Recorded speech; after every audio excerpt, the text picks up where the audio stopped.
AskGunQuestions.com is a website that we built back in 2007, and since then, for the last 15 years, people have been able to ask questions of simple to advanced nature, and we attempt to answer them in different ways over the years.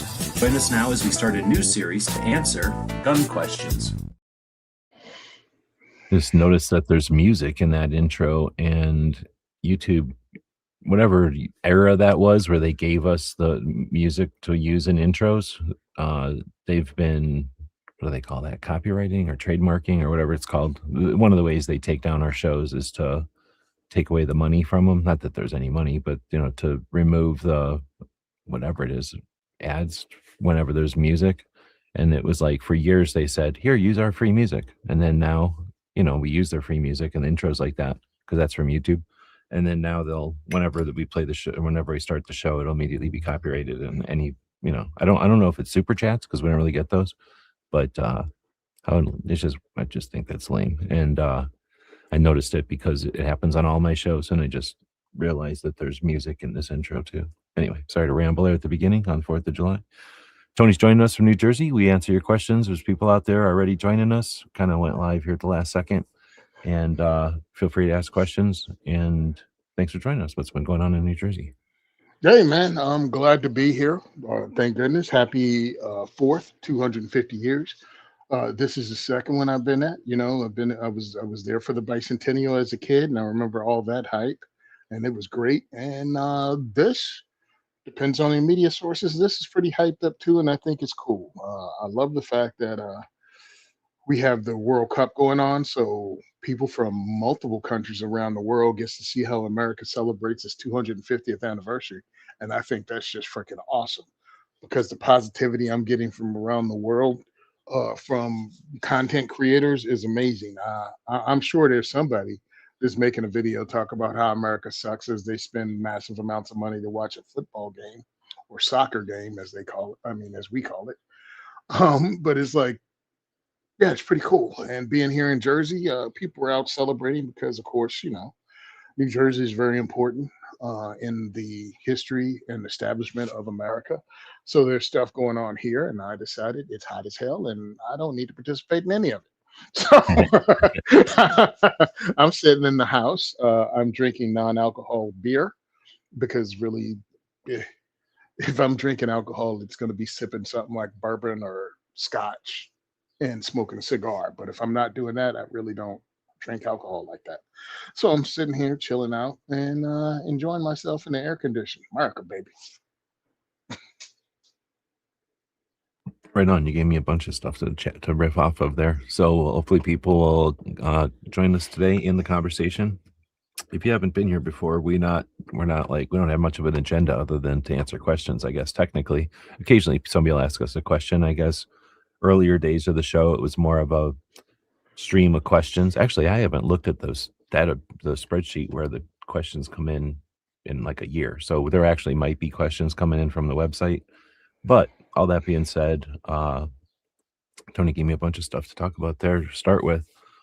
First off, my first question, since you started talking about non-alcoholic beer, is there such a thing as non-alcoholic alcohol? Like whiskey and gin and that kind of thing? I know there's probably mocktails, so there has to be, right? Yeah, there probably is, and it's probably gayer than what I'm drinking.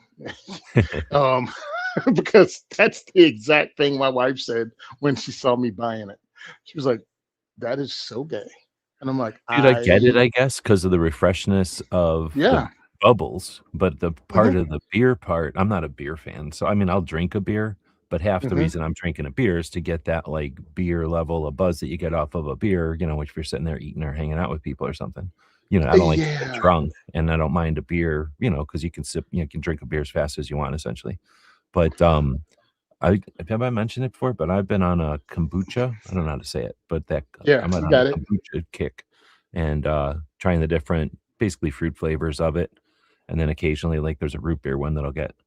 But they're like 60 calories, so they're not like 0-calorie diet or anything. But they don't really they usually just have fruit juice. That's where the calories come from. So they're more of like I think they're fermented tea, like fermented black tea, or at least the brand I get is. So they've got like a little bit of fermentation. So they've got that part, but it's a natural. So it's not like injected from CO2. And so it makes you kind of burp as soon as you drink it, kind of thing. Like it's a more natural flavor, and it goes good with the root beer, I think. Some of the fruits are good, some of them I don't like. But anyway, I get what you're saying from that angle, like having something that cuts the dry mouth crap, that you get because we get that all the time here in Arizona. I'm in the desert, so it's super refreshing, but pricey. That's the issue. Is I'm sure that's probably what you're paying for a bottle of that stuff. It might be a little cheaper to buy beer, maybe. I mean, this is the same price as they had 6-pack of beer for, so I didn't save a dime. All right, every now and again I eat pizza. Outside of my diversity shoots, I have pizza on my own, and sometimes I want pizza in the beer. Well, this is where they get me a pizza in the beer without getting the alcohol that makes Sure. I do a lot of hours. I do a lot of hours doing this thing that I do, and trying to wake up and get out of a beer stupor, even if you only have a couple of them. I have low tolerance for alcohol. That's why I just sip, 2 or 3 fingers of bourbon all night.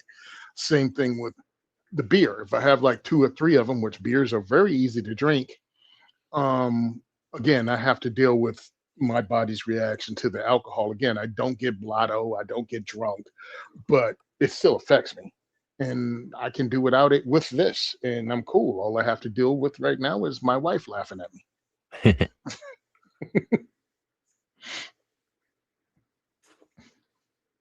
So we'll see if anybody comes in. I don't know. Maybe it's because everybody's out picnicking or something. It could be. We're not getting a lot of feedback today. We also, I just barely put the show up 5 seconds before we went live. So nobody really had a warning that we're going live today. Yeah. I mean, whatever, dude. This can be they can listen to it later.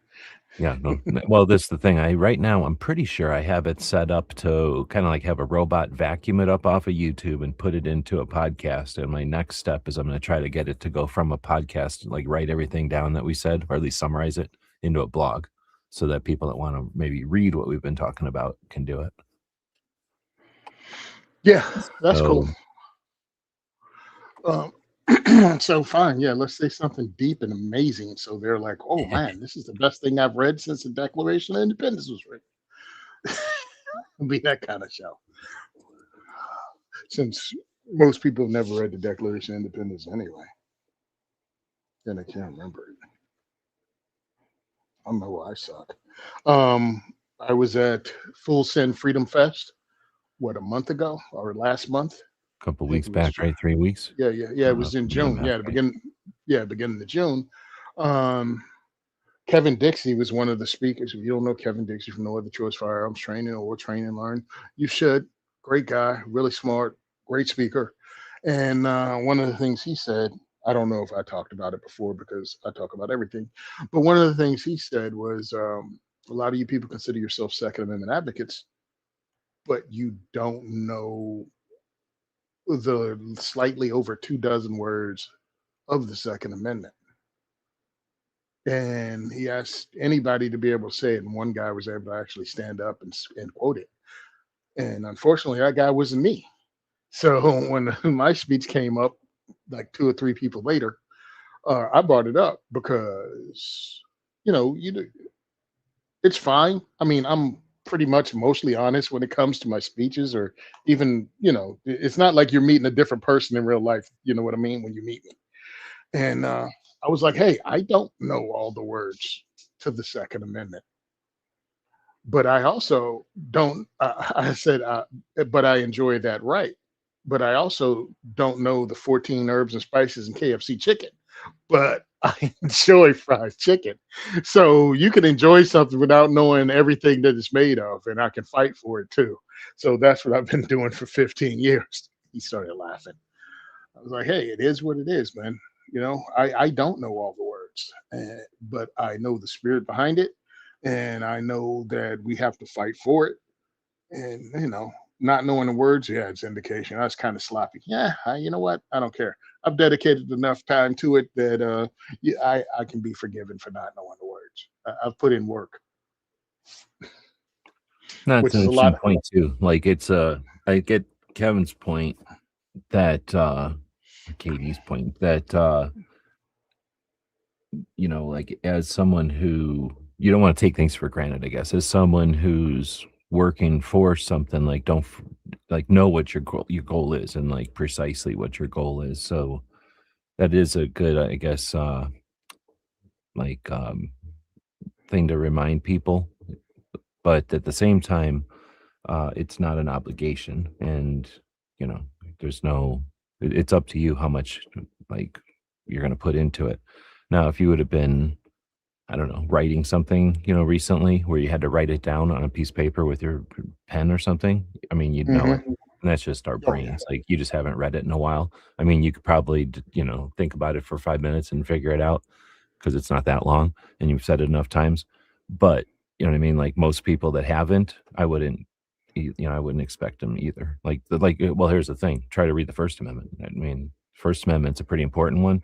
It's kind of the most important one and all that. And almost everybody forgets a piece of it because there's like 5 or 6 pieces to it right away, and no one can remember the whole wording because you're going to forget the piece or two, like assembly. People forget all the little chunks, and that they're still allowed to enjoy those freedoms, right? Like still able to enjoy those rights.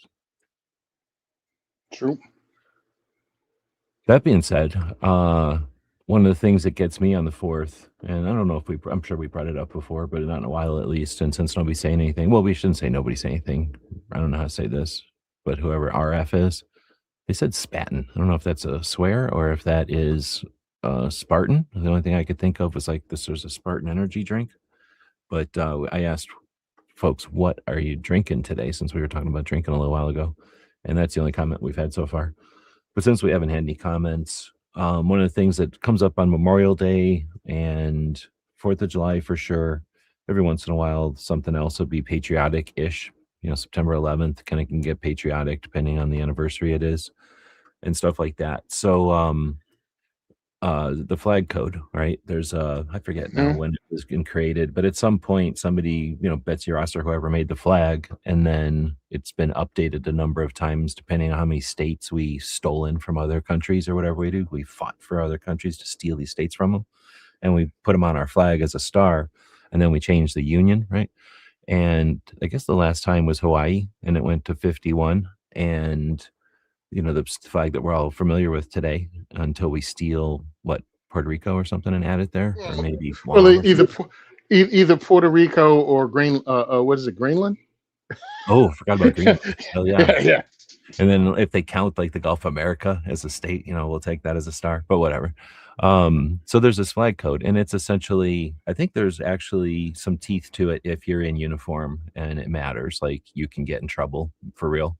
But that's where you have a little bit more obligation or responsibility to the flag, because you're representing a bigger entity than yourself.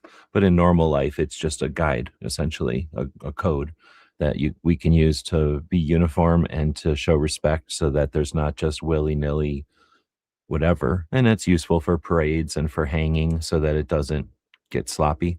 And it only really matters because our flag is not the kind of like a Japan flag. It wouldn't matter. Wait, am I thinking of the right flag? The one that's theirs was just a circle in the middle of a white banner, right? Yeah, it was the red meatball. Yeah, that's what they Yeah. called it. Yeah. For some reason I was thinking of like our Arizona flag that it has so there's the rising sun Japanese flag might be different, but whenever Yeah. you get a flag that's symmetrical, I guess it doesn't really matter. You can hang a flag however you want.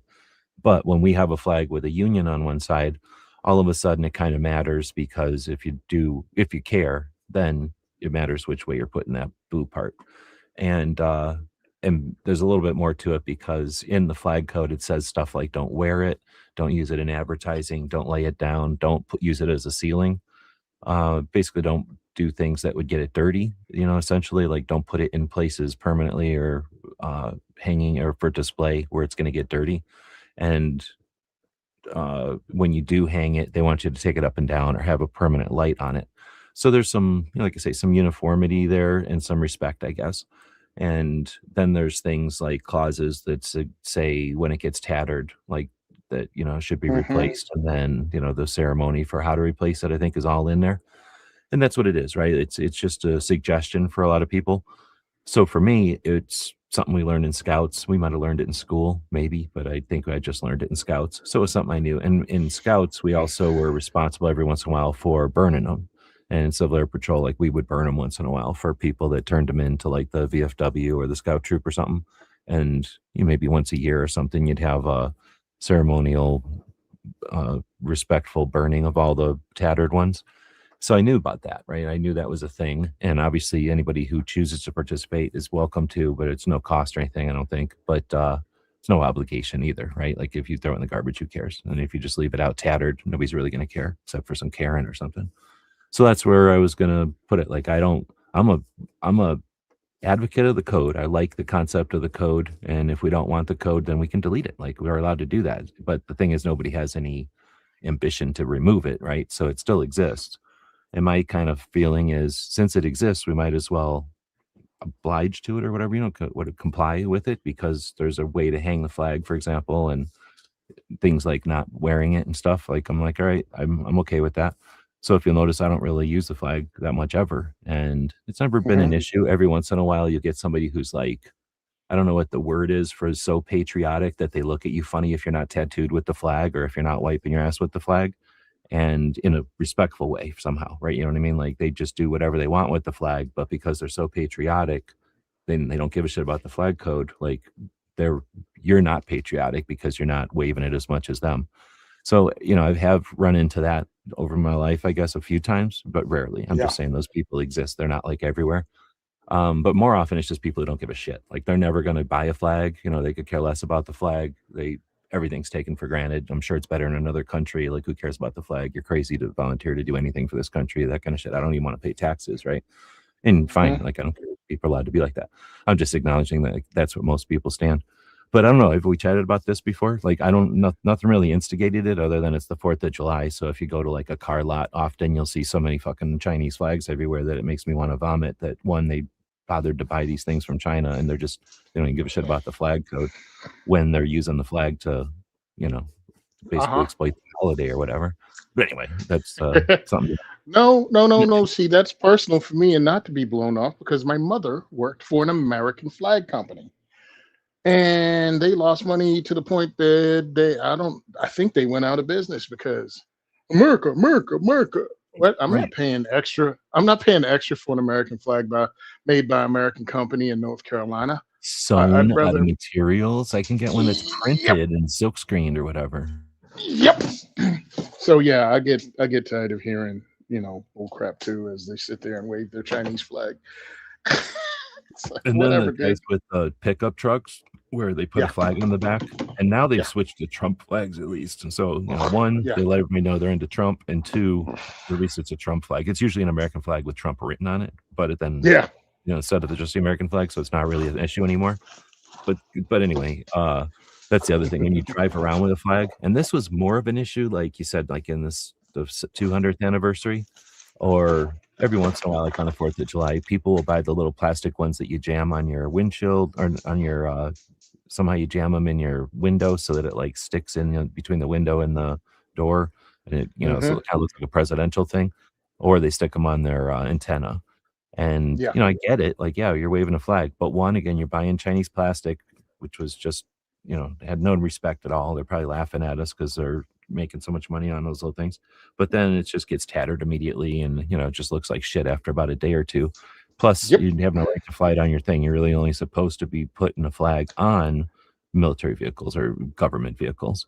And it's not like I say, it's First Amendment, do what you want. But for me, it's like just annoying that especially the people that don't give a shit about the flag code are usually the ones that would say they care the most about the flag. And the people that don't give a shit just don't buy a flag. So it's not like they're, what I mean? The people in the middle don't even they're not even involved in this usually. It's the people that are the most like patriotic in their own head, except I don't acknowledge the flag code and I won't respect it or anything. Yeah. Well, just put it on. I want to put it on this. I want to have it on my shirt. So I have rocked it on shirts from companies that actually supported me and the work I've done. So I can't act like, well, Tony, I saw you wearing the flag. Yep, sure did. Yeah. Well, there's like the NRA, which will literally take like embroidered flag type of material and make shirts out of it. And they freaking, they love that. Like what do you call it? Like rode on that parade. They really like that. And then there's just people that will silk screen it into their designs and stuff. And then of course the stars and bars get put into anything, and that's a little tougher to complain about. It's not an actual flag or anything. Even a depiction of a flag isn't a flag, obviously. It's just that when you take I think the idea was when you took a flag and literally sewn it into a shirt is when you're supposed to be disrespectful. But again, it's in the flag code, and it's still technically there because nobody has any ambition to move anything around. Like I said, there's really no reason to. It's such a minor, tiny technical issue, if it's even an issue. It's just a thing. It's a technicality, and that's where it's like nobody cares. So it's almost like hardly worth bringing up. But on the other hand, it's the 4th of July, so if we're going to talk about it, might as well. But yeah, I get what you're saying. Like, you're not gonna. There's time. I usually won't thumb up something. I definitely won't thumb something up when they take an American flag, throw it on the table, get some freaking mood lighting, and then throw their knife or their gun on it. Like, that just bothers the shit out of me. Like, don't you give a shit about that thing? It's not a rag. Like, why the fuck would you think you could throw a flag on the ground? Like, what part of growing up did you see flags getting thrown on the ground ever? Like, it isn't done. So then in marketing, it's okay to wad it up and throw it on the ground and throw your product on it. Makes me vomit. So when the internet first started, I would say shit like, "You ever heard of the flag code?" and then walk away. And I was a giant channel, so they would usually go, "Oh, look, a giant channel said." Oh shit, what did they say? And and I didn't harp on it, but I would usually say, "You never heard of the flag code?" and I would leave it at that. And I never even looked back. I would just that was my thing. Now I'm not a giant channel anymore. Nobody gives a shit my comments or whatever. But then I don't care. Like I said, there was no effect of doing it. I just did it for my own whatever satisfaction. But I don't even know if there's any satisfaction in it, because what's the result? Somebody's going to see the flag code. Maybe somebody's going to see the flag code and go, "You know what? I'm not going to throw the flag on the ground and stick a knife on it." And then the first time Buck or somebody says, "Can you throw an American flag on the ground and put my knife on it?" they're going to go, "Yeah, I need the paycheck. So yes, I will." And anybody going to fault them? Like, you know what I mean? It's kind of lame, but it's kind of lame on both sides. Listen, you can say you don't know something and that'll be fine, but once you know it, you gotta. Usually you got to do something about it, or just admit you don't give a shit. Right. And that's one of those things. And it's tough. Like, I definitely understand the people that say the flag doesn't wave. What do they say? It's lifted by the wing. I mean, I don't know the saying, but we all know the saying that's something about the fallen, the wings of the fallen or something. There's what moves the flag. So I understand that people perished for the flag and what it represents. But, and then I don't know if it's a but even. And I also know that those people would want you to live a fucking happy life. They wouldn't want you living in some kind of totalitarian fascism where you're not allowed to disgrace the flag of the state. Like, no one wants that shit. And that's why I like the code, that it's just like this thing that you respect if you feel like it. And by showing respect, you show that you care, but there's no obligation. But at the same time, I don't want to accuse people who don't show respect of hating the flag, because they just don't know half the time. I would say more than half the time, right? Like, most of the time, they just don't realize, oh, you shouldn't fly it that way, or, oh, you got it backwards or whatever. Yeah. And it look, Tony, okay, I didn't know about the flag code really, until. Oh, I'm sure the Marines would tell you about it now. No.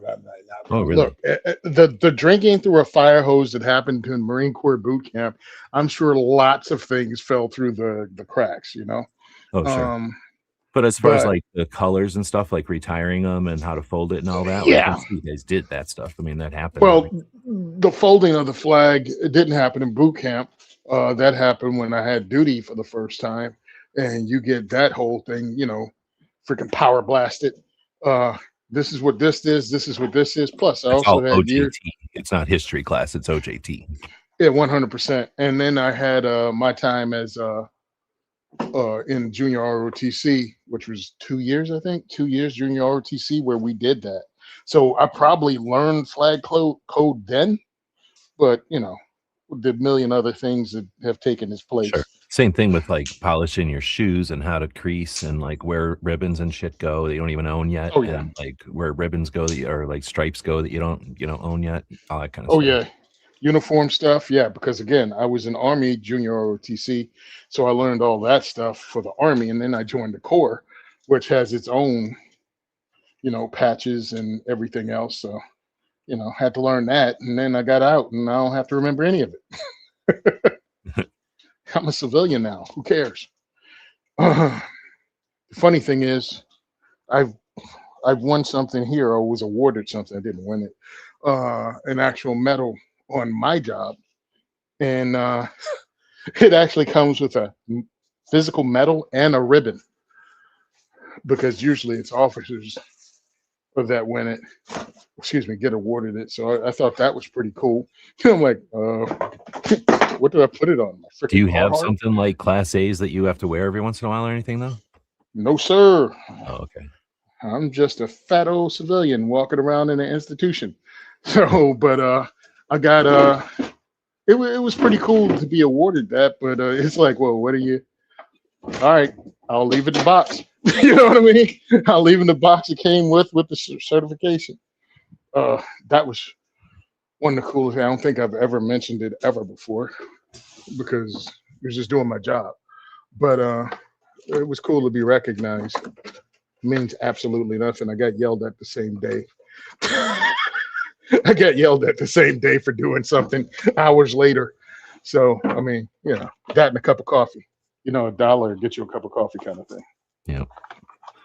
Well, on the other hand, is it something that, like 6 months and when they're looking at raises or that kind of thing, if that adds to the pile? Heck no. Means absolutely nothing, and more than likely to get other people to hate you. So, yeah, no big deal. It was just I reacted during an emergency situation, and did the right thing as far as I'm concerned. And for some bizarre reason, they wanted to give me something for it, and it was cool. It was me and 2 other guys, and cool. It was just reacting to a horrible traffic accident that everybody. We went and did something. That's all I'm saying. We just did something. We saw it. We did something. We helped out. Emergency service got there. We left. The 3 of us all went back to work and thought nothing of it. All of a sudden, we get called in the office. I'm like, oh, great. And they have a public affairs officer come in and, oh, we want your side of the story kind of thing. Well, all right. I was like, I don't understand the big deal. Well, they showed me what everyone else's reaction was. Again, I just saw it happen. We did what we did and came back in. I didn't pay attention to what anyone else was doing. They were like, dude, you guys went and took care of it and did what you had to do and then walked off. Did you look at the fence between the property and the highway? No. They showed me the video. Oh, there were dozens of people that ran out to look at the accident. No one else did anything. I was like, I don't know. I didn't pay attention to what they did. I was busy doing what I did. You know what I mean? I'm like, I never thought about not helping. And I don't think, I was like, and most people would help. They were like, really? Well, there's most of the people you work with. Where are they? I was like, wow, must suck to be them. I'm sorry. You know what I mean? In my mind, it must suck to be them. Somebody needed help and they did nothing. Live with that.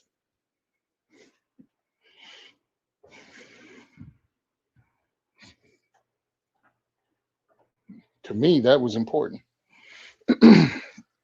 It's different, but it reminds me of something that from the gun side, like there was this shop in town for a number of years. It's gone now. I won't get too specific because nobody will know what I'm talking about, but just in case. Yeah. And this was in the forum days. So this was a long time. It was before YouTube and stuff. So there was a couple of forums that were huge at the national level. Then they broke up because they were just horribly nasty. Like they were horrible. Like, I don't know if anybody is old enough to remember the forums from like, I guess this was like late 90s and early 2000s. Internet was slow. So there was no such thing as YouTube or anything yet. A lot of people were still on dial-up. So these forums were a way to get together, but the conversations would sometimes take like a week because, somebody'd log on every third day and reply, so it was like very slow conversations. And then other times everybody be sitting there on a Friday night and it would roar, it'd be like a live chat almost. It was like so fast. So it was a very weird time, and we're all getting used to the internet. So anyway, the giant forums got nasty and horrible. So then there was like what, AR-15 and shit, and then they got broken up, and then there was like the forum for maybe this kind of competitive shooting, and then like a forum for just whatever, like ARs or AKs. Like for AKs, we had 2 or 3 forums that people picked depending on what kind of AKs they liked, right? And then some of us were on all of them, and then the I think a lot of them broke up into states. So there was this Arizona one that had come from AR-15, and it was similar to the same kind of just garbage. So like I can't even remember how horrible it was, but I remember it was nasty. Like you'd come on and be like, "Hey, does anybody know a good gun shop in Arizona? I'm new to the state, or I just moved. Is there one in Tucson?" And then right, like just like now that I'm thinking about it, I guess was it worse than today? So, like the first couple of posts would be like, "I can't believe you moved to Arizona," or "There's no gun shops in Arizona that are worth a shit back in my day," or like it was just somebody coming online to be crotchety, and you initiated a conversation that gave them permission to start being crotchety. They had no interest in answering your question. They were just there to fucking comment. So anyway, it was that kind of shit. It was just useless people bickering, and you just opened a door to let them bicker in that thread or whatever. So anyway, it was that kind of annoying shit. And I'm just bringing this all up because this guy was open this shop up, and then he would go on the forums, and he would kind of try to impress everybody with his exploits and his adventures and shit. Like, I went to a 3-gun match, or I went to a steel match, right? That kind of thing. And reason I brought it up is now that I've took an hour and a half to describe the situation. I'm sitting here reading the thread, or reading the forum, and it was the Arizona one. And this guy comes onto this forum that's the whole state of Arizona, and he's trying to chat up his gun shop. And he's like, "Well, we were coming back from Phoenix, and then in those days, and still now, I guess, the drive between Phoenix and Tucson is like 2 hours of almost just deserty highway. You're just on the highway, and there's desert. There's like 2 or 3 exits on the whole 2 hours. So, it's just not a lot to do except drive." So he's driving down the highway, and this guy's swerving in front of him. So the guy swerves and gets into the median. It's a divided highway. He gets into the median, and it's probably in a place where there's nothing but just sand and a couple of scrub plants or whatever. The guy pulls over. He says, "So of course we pulled over to investigate," or something like this. And he pulled out, the guy was swerving, so he pulled out his gun, and his other guy was with him. So he pulled out his gun, it sounds like. So these 2 guys see a car swerving, and it swerves into the median. And their reaction is to stop behind it, pull out their guns, and exit their vehicle and go investigate. And then it turns out the guy was, what do they call it? Diabetic, and smelled like alcohol. So he smelled like alcohol. So they had him at gunpoint until the police showed up. The police showed up, told him, "Get the fuck out of here." And then figured out the guy was diabetic, and just, whatever they do, give him sugar or something, like give him a candy bar. And then the guy like posted this on the forum. I wouldn't even know about it, except the guy posted this as if he was some kind of hero. Oh my gosh, guy. Like, what are you doing? And yeah, like, come on. So it takes all types, right? There's all kinds of people out there. And that was hardly the only thing weird this guy ever did, but it was the one that came to mind when you talked about helping, providing aid on the side of the road. Well, maybe you did show up with guns drawn until you figured out there was a need to aid. Aid. I'm like, wow. Yeah, no, this was all right. I don't think this was a big deal. All right. But all right, that being that, the freaking accident ended up on the front page of the paper. Bleeds it leads, right? Say, right? No, after the kid recovered.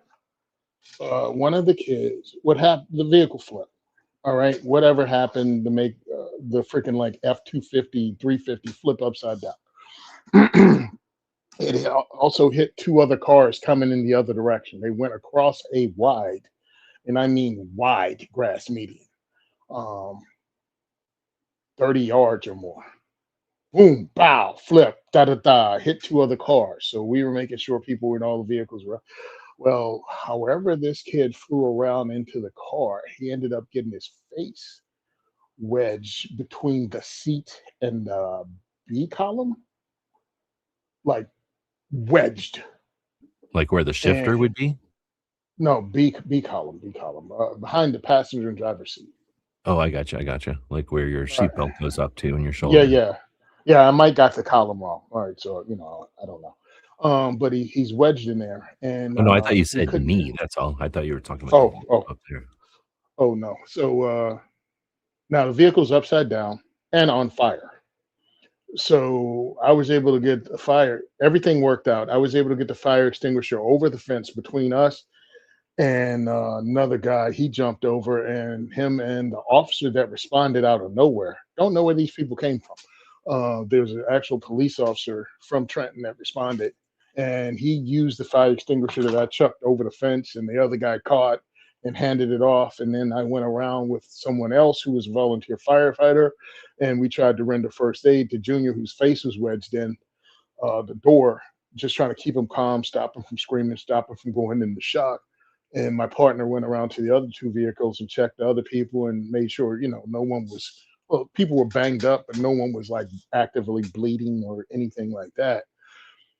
And we left after we did our thing. Actually, they used my freaking, because I used to have a clean sweat towel every day, and this was first thing in the morning. So I had a fresh, brand new, clean. This is how long that I'd have this set of towels. It was a Martha Stewart towel. All right, that tells you how long I had these particular towels, and they used it to apply pressure to the kid, and we left. We walked away. Well, the kid had to have multiple surgeries on his face and everything else, and they brought him to the hospital. So they did an after action story on it. And, they hyped it up, talking about how the police came and put the fire out and saved his life. No mention of anybody from the Department of Corrections at all being the first on the scene with the cop as civilians. And that let me know, again, reinforce something I already know. Media doesn't know everything, and they put stuff out without even knowing the whole story. Now, well, they couldn't have known what we did, and the award we got, and everything was actually written up in the department-wide paper in our newsletter after, like within 2 weeks of it happening. The newspaper thing from Trentonian came out like 2 months afterwards, if not more. So I'm like, not only was the stuff available, they had an entire award ceremony to give us the award. But according to the paper, none of us were there. So I just found, I'm like, there's your media. That's the, what is it, Fifth Estate? Yeah, that's who we're dealing with. Oh, it's just a little thing. No, it's just a thing. It was an important enough story to actually be in the paper, and you didn't get it right. I'm not offended at all. Matter of fact, I was kind of embarrassed they made a big deal about it. And truthfully, I think it's kind of cool that not many people are going to listen to this. So most people won't know about it, and they won't think I'm bragging about it, because I am not in any way. No, but like you say, you've got like a unique whatever understanding of the whatever discrepancy or the. I doubt anybody did it intentionally, right? Like they probably just No.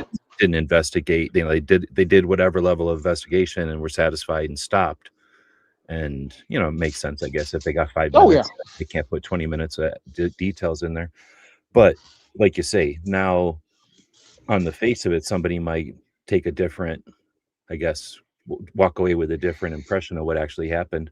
And again, not intentionally, but just Mhm. consequence of events or whatever.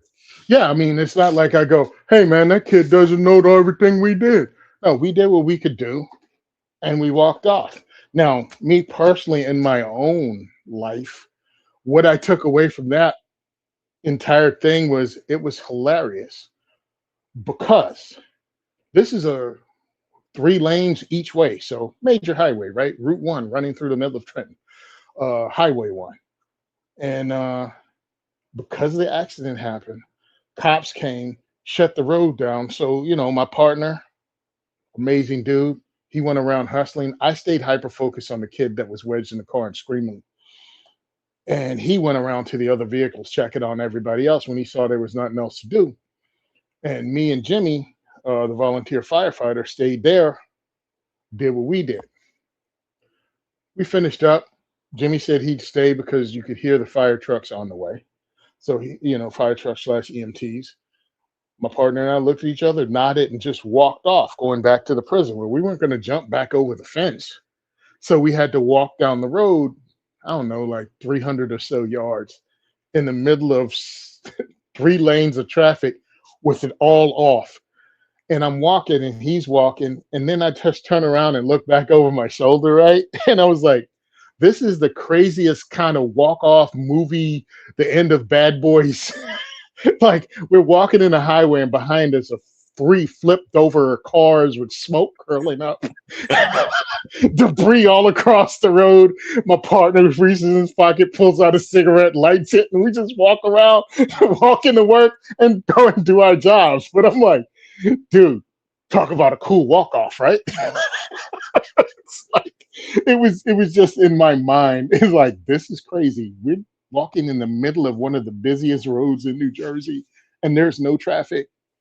Yeah, that's always a trip on its own, especially when it's like 3 a.m. or something, right? Yeah, it's in the middle of the morning.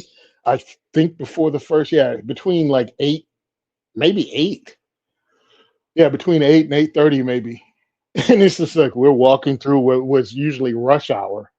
And he's just lighting a cigarette and we're just walking off and you hear sirens in the background. Looks like GTA freaking 5 just freaking ended. Like the stars are still on the screen blinking. And we just walked off and went back to work and never thought another thing of it until they called us into the office. And we're like, oh, crap. What? And we're trying to remember, well, what did we do that they're calling us there for? And then there was a public affairs officer sitting in the room. And even he got the story wrong after being told it 5 times. I'm like, whatever, dude. It's not really that important. But again, it exposed to me how just media, press, they're people too. And it just didn't seem that important to him to get it right. Not only did he record it, he wrote it down and still got it wrong.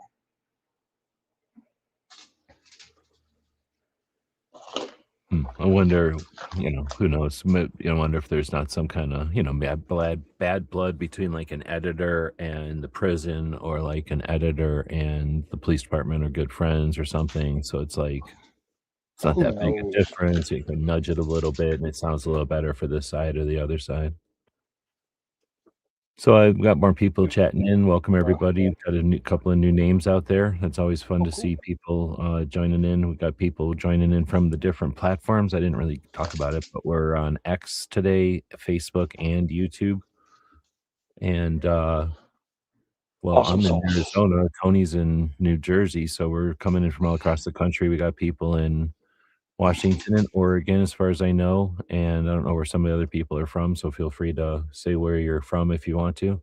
And then I would put out there earlier, since we were talking about what we were drinking, what are you drinking? And G23 is saying he's drinking unsweetened iced tea. Gangster. Woods has got strawberry freeze from Taco Bell. Uh-oh. Here, let me tell you why. I'll tell you all the reasons why that's bad. And then Chuck is saying ginger ale. I could get down with some ginger ale every once in a while. Sadly, the only ginger ale I have is, at this point, diet. Yeah, but they make some like versions of like the 10 or the zeros of things that are pretty decent. Right? Yeah, somehow the zero version tastes better than the diet version now.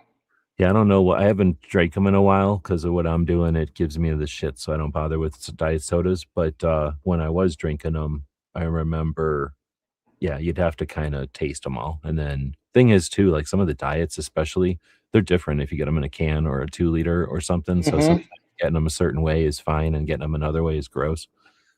But I remember when, I think it was for a while there, they made like Dr. Pepper, Sunkist, and ginger ale in a 10, if I remember right, or it was something similar. So it had like a splash of real sugar, and then the rest of it was fake sugar, and that killed the, killed the weird taste of the other sugar, and it didn't put enough sugar in it to make it like 200 calories. I think it was 10 calories. I drink them for a while. I usually get sick of drinking that kind of stuff, though. I think I don't like buying Yeah. heavy stuff and dragging it home. I like the idea of like those make it yourself out of tap water type of soda machines and things, but I never buy the sodas, so I own the machines and never buy the sodas. Yeah, I mean, I've gotten to that point too. That again, much like the zero alcohol beer, um, it's something I do occasionally with certain foods. Same thing with soda. At this point, I'd much rather just drink water.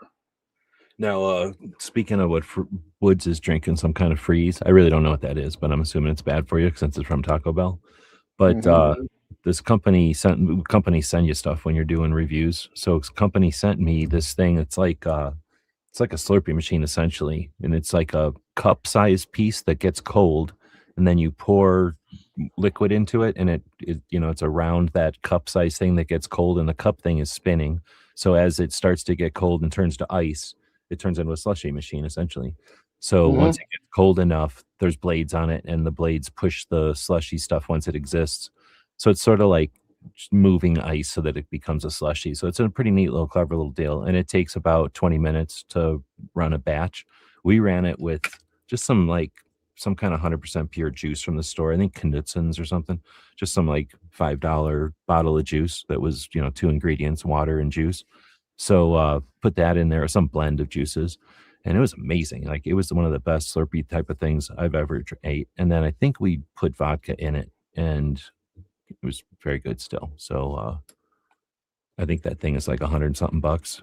I would highly recommend. It's too late for 4th of July, I guess. But if you've ever considered getting like a slushy machine for like the family or the pool or something, like I would definitely check it out. It definitely works pretty well. I mean, maybe they've been around for a long time. It's my first experience with such a thing. Yeah, I don't know, man. Yeah, I decided years ago as a fat bastard that I was going to pick and choose where I got my calories from, and I'd rather eat it than Yeah, drink it. I 100%. mean, Yeah. Or drink that's water really, and eat more. Yeah. yeah. And I mean, Tony, yeah, it's pretty much the fattest thing you can ever think of. It's like, how do I want to get my not that I'm going to cut anything, but it's like I enjoy eating more than drinking, so I'm going to eat, and that's just the way I did my thing, and Well, there's I'm like good two with or that. three big spoons of sugar in every soda. So yeah, like for I don't know how long I spent drinking a soda with every meal, or probably more than a soda with each meal. Just useless calories you're drinking for no reason. And you know what I mean? Yep. Like you could be drinking water, but even if you drank some other alternative that has 10 calories or something, yeah, I think the idea of drinking calories is something you don't realize. I don't mind every once in a while drinking like a milkshake or something though, where it's like it's worth it. Hmm. But yeah, that's yeah, exactly. Same. So yeah, that's what I did, not because of any other reason. Because sometimes when you listen to people and they tell you their dietary choices, some of them say it with an attitude like I'm better than you, or some craziness, can't believe you're doing that to your body. Shut up, dude. I live in New Jersey. The air is gonna kill Depends on if I'm eating healthy. If I'm eating healthy, then I will lord it above everybody. But if I'm not eating healthy, then leave me alone. It's none of your business. me. Okay. Hey, that works too. At least it's consistent. Yeah, I'm Uh, consistently whatever that is. Yes, consistently hypocritical. Is that hey, hypocritical? I don't even know if it is. If you're eating healthy, uh, then you're allowed to lord it over everybody. oh yeah, that's one of the advantages of eating healthy. You can look down on other people. Oh, look at you, peasant. Are those pork rinds? Ew. Here's why that's bad. These are made out of pork scrotums. I Yeah. won't talk about that. Oh my God. Do you know fish live in two different chemicals?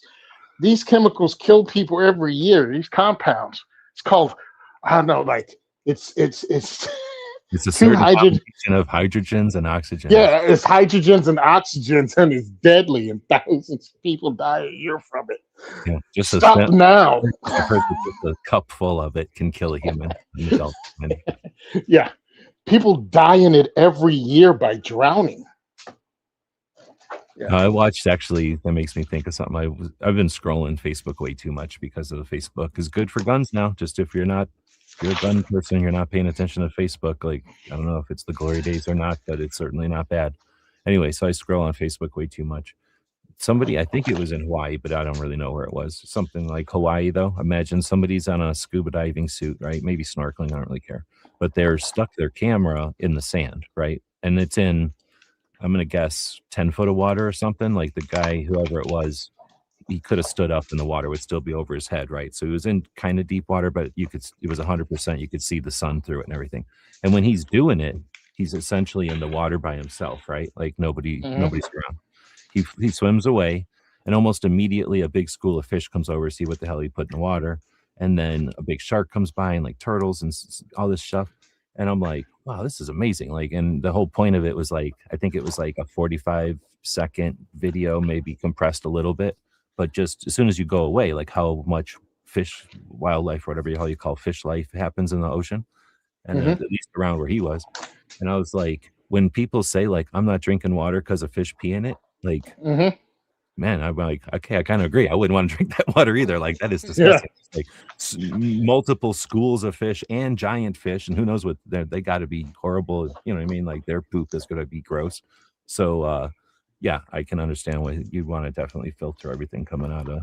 100%. But I live in Jersey, bro. So, what does that mean? Why do you people keep bringing it up? I live outside the largest collection of human beings, one of the largest collection of human beings on the planet, New York City, Staten Island, overpopulated Jersey, Jersey City, Newark, Elizabeth, all of that stuff, and all kinds of ports, and all that stuff is in the water right off the coast of Jersey. That means emptying bilge tanks from ships, freaking oil, all the stuff comes off, dead, floats them, and I forgot the other word, floats them in flats. Anyway, a bunch of crap, and it's all right. Jetsam. Yeah, it's all right there in the water that people going, hey, I'm going to the Jersey Shore and swim up. I'm like, ew, there's death in that water from like a million different ways.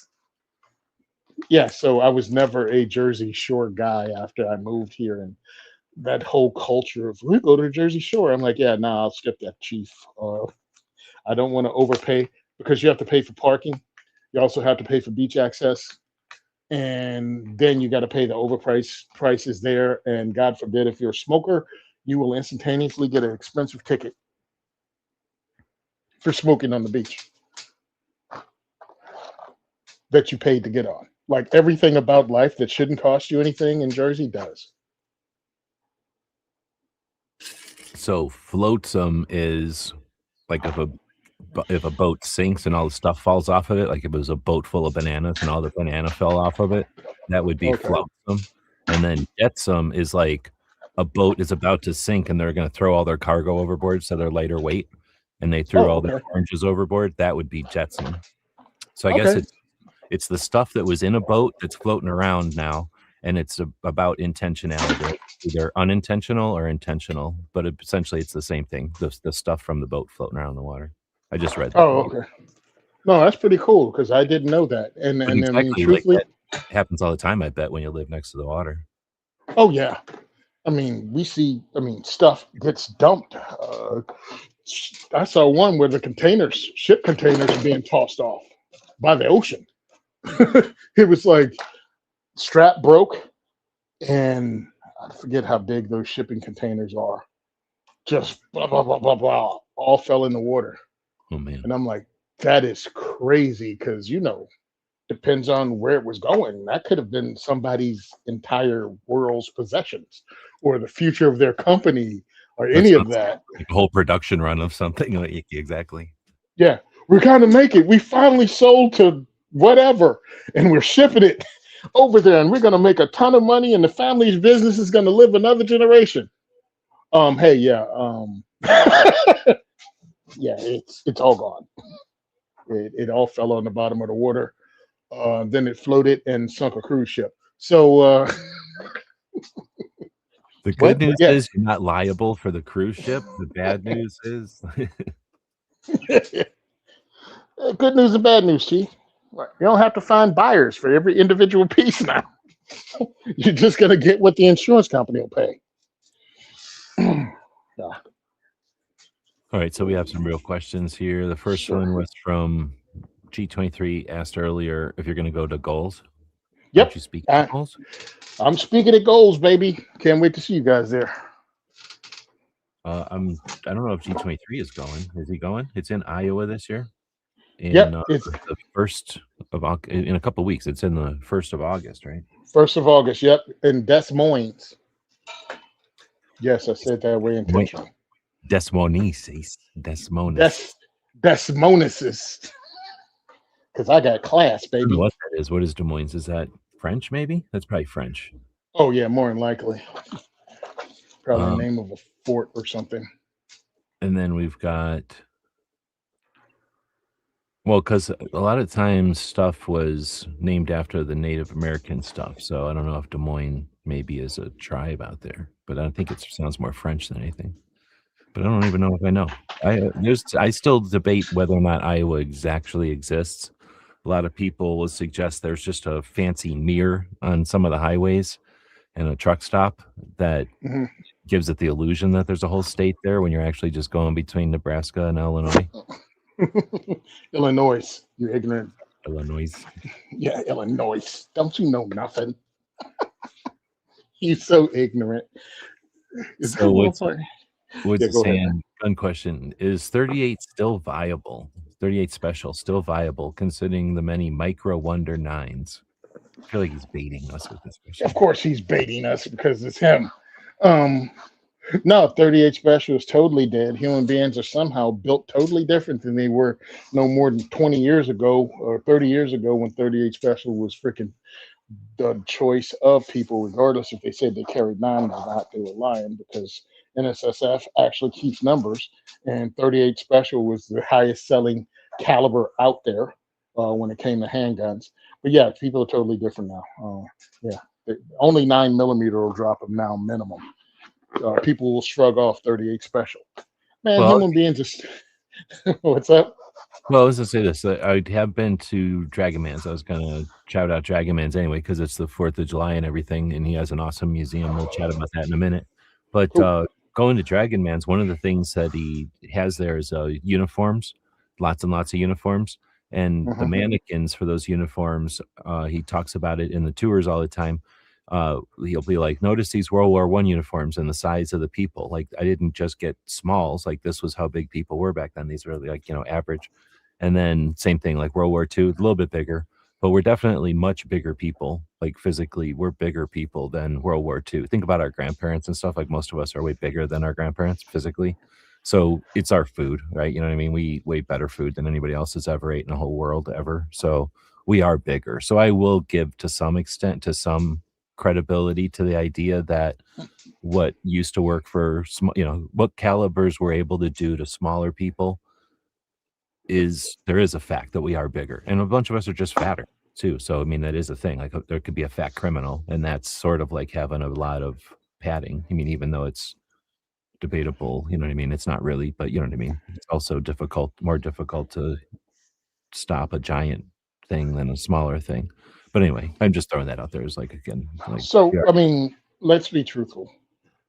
38 special is still viable, especially with the improvements we've had in hollow point and bullet technology and everything else. So the 38 special that was used in the 30s and 40s, numbers wise, you know what I mean? Ballistically, like the numbers that you get is probably the same or close, but the effect of the hollow point itself is totally different because they just had soft lead back then, or they take a FMJ and put it in backwards, load No, it in the case backwards. Yeah. you're 100%. I would be surprised if we have hotter, because we already do. We have 38 plus P plus, right? There are hotter loads, but I wouldn't be surprised if, like you say, like, our drones aren't way more effective. Yeah, definitely. So, yes, in the original format, or they used it back in the day now. But what we have today, 100%, it's still effective. Still gives you 5 rounds in the Colt Detective special. It still gives you, 6 rounds in the Colt Detective special, 5 rounds in the Chief special. And you still have small, lighter 38 specials from companies like Kimber, Diamondback, and Taurus and others. So I still think it's viable, and I wouldn't poo-poo on it because it's 6 5 or 6 rounds that will more than likely go, and not worry about getting hung up. You can shoot it from inside a pocket. You can do it in front of a jacket. You don't, and if you have something that's hammerless, you don't have to worry about that getting caught on anything, and it goes. Is it indestructible or flawless? No, because anybody that knows anything about firearms know when a revolver goes down, it goes down hard. You're not fixing that with anything but tools. Yeah, I like everything you said there. I guess I was just gonna, I don't know if I have anything to add because we've talked about this one plenty of times. I just feel like I just talked about this in one of my other shows too. Or maybe we did last week, talking about the revolvers, like, we're allowed to talk about, was that shit, was I talking about that live or was that off air? Who knows? That was a 17-hour show last week. What is wrong with you people? What is wrong with you people? Who listens to the whole thing? Hopefully people that are commuting and people with night shifts. That's why I do these long shows, because I know when I had a night shift, I really like talk radio and having somebody just talk about real things, especially when you can throw some input, sort of like a call-in radio or something. But like I say, I guess I'm going to continue to be an advocate for the revolver for all the things you just said there. They're super strong. Like you say, I guess technically they can break. I guess what I was going to say is, what about, can this be a future for the gun? I don't know what to call it, like industry, community, whatever, for gun people though. We know a lot of people, of the new gun owners, came in either in the kind of the violence of the 19 and so forth, and then in the concern of the break lockdowns of 2020, and then afterwards, just political reasons or whatever, they're going to react to political shit and buy guns. So a lot of new people bought guns, and they bought guns based off of all the modern resources they've got, YouTube channels mostly, but modern resources, and those are going to tell them modern solutions to things like crime or home protection typically, and that's going to be a semi-auto pistol, and unfortunately usually a 9mm, right? And that's what it is. That's fine. But here's my thing. Since that happened, and we know that's already happened, and we've had multiple discussions in lots of places about the fact that most of those people bought one gun and they're done, or maybe they bought a gun, they figured out they need another gun, they bought 2 or 3 at the most, but they're done. They're gun owners now. And whether or not they stay gun owners forever is really a factor of if they live in fear or if they have concern or whatever, right? That, you need that tool type of thing. Or maybe if they, like a lot of us, own 2 or 3 guns when you're a kid and you got disposable income, and then you get real bills when you get older and you go, okay, I got to sell that gun because I got a real bill. So in other words, some of these people are just going to own one gun or not. Some of them, though, like I say, when they kind of tweak, they were recommended buy a full-size 9mm, buy a mid-size, buy something that fits your hand, whatever weird advice they were given that resulted in them buying some kind of semi-auto. How many of them are going to go 10 years from now, let's say, maybe some point in the future, some amount of time, and it takes a different amount of time for everybody, because I was just thinking about this when you were talking. It happened to me where I was carrying, I was only going to carry a high capacity, for me, a 40, and then I changed to a 45, but not out of reasoning other than I got a cheap 45, so I started carrying the 45. But I carried a lot of capacity and a real caliber, but I also was hanging out at a gun shop most of the time. And when I wasn't hanging out at a gun shop, I was out shooting either my guns or other people's guns that cost a shit ton of money. And I felt like, potentially somebody could target us, not because of me, but just for us, somebody out in the desert. So, when that changed, when I don't go do any of that anymore, I started figuring out, why am I carrying this giant semi-auto? I don't need it, and I don't perceive any kind of situation where I need a giant semi-auto with a lot of capacity. So that's when I switched to a 357 in my pocket. Now, actually, that 357 in my pocket used to be my second gun, but whatever, right? Who cares? Now it's my gun.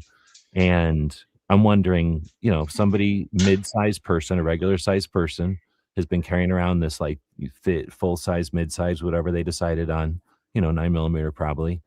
And they've been carrying it, probably up in their pants, up front, or somehow cool in the back, but some cool way. Or if it's a girl, she straps it on with that goofy thing right underneath her clothes. So they've been carrying this around forever. took me, like I say, maybe 5 minutes after I wasn't working at the gun shop all the time to not carry that thing because it was a burden. But I'm wondering how long it's going to take people to have time on the clock without needing it before they go, you know what? I still think I want this around, but I don't need this one. And now they start looking around and their options are tiny little 380, like Woods was saying, a little Wonder 9, or this 5-shot 357 that still has bigger bullets than I used to carry and 5 shots. And I'm super competent now, so I don't need more than 5 shots. Like I can do what I need to do. And like everything you just said, like I agree on it 100%. Like, it's an up close and use this gun no matter what type of gun.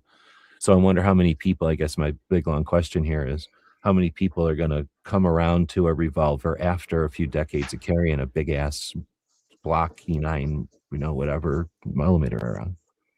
Well, it grows, right? You change, different things happen, needs arise if you're still in the gun space.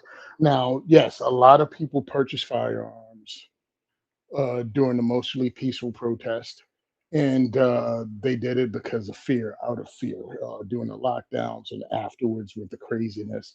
And then, of course, there's panic buying multiple times. But people change, right? People grow. Some people put that friggin' pistol, that rabbit's foot, in their sock drawer and never think about it again. Others have taken self-defense classes with it, fired it a few times, but they don't regularly go to the range. Some people locked in, go to the range, use that firearm. They ended up, joining with GSSF sport and shooting on weekends and made a whole circle of friends. Like all of that whole spectrum happened to people. And some got into guns and now they have one of each or one of everything or something like that.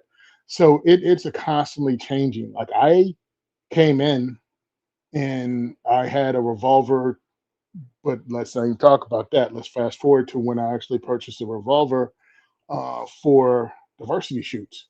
Like that's why I owned one. I was talking to my FFL and I told him about a 69-year-old lady that we had in the event that had oh no, this is actually when I was teaching classes as an instructor.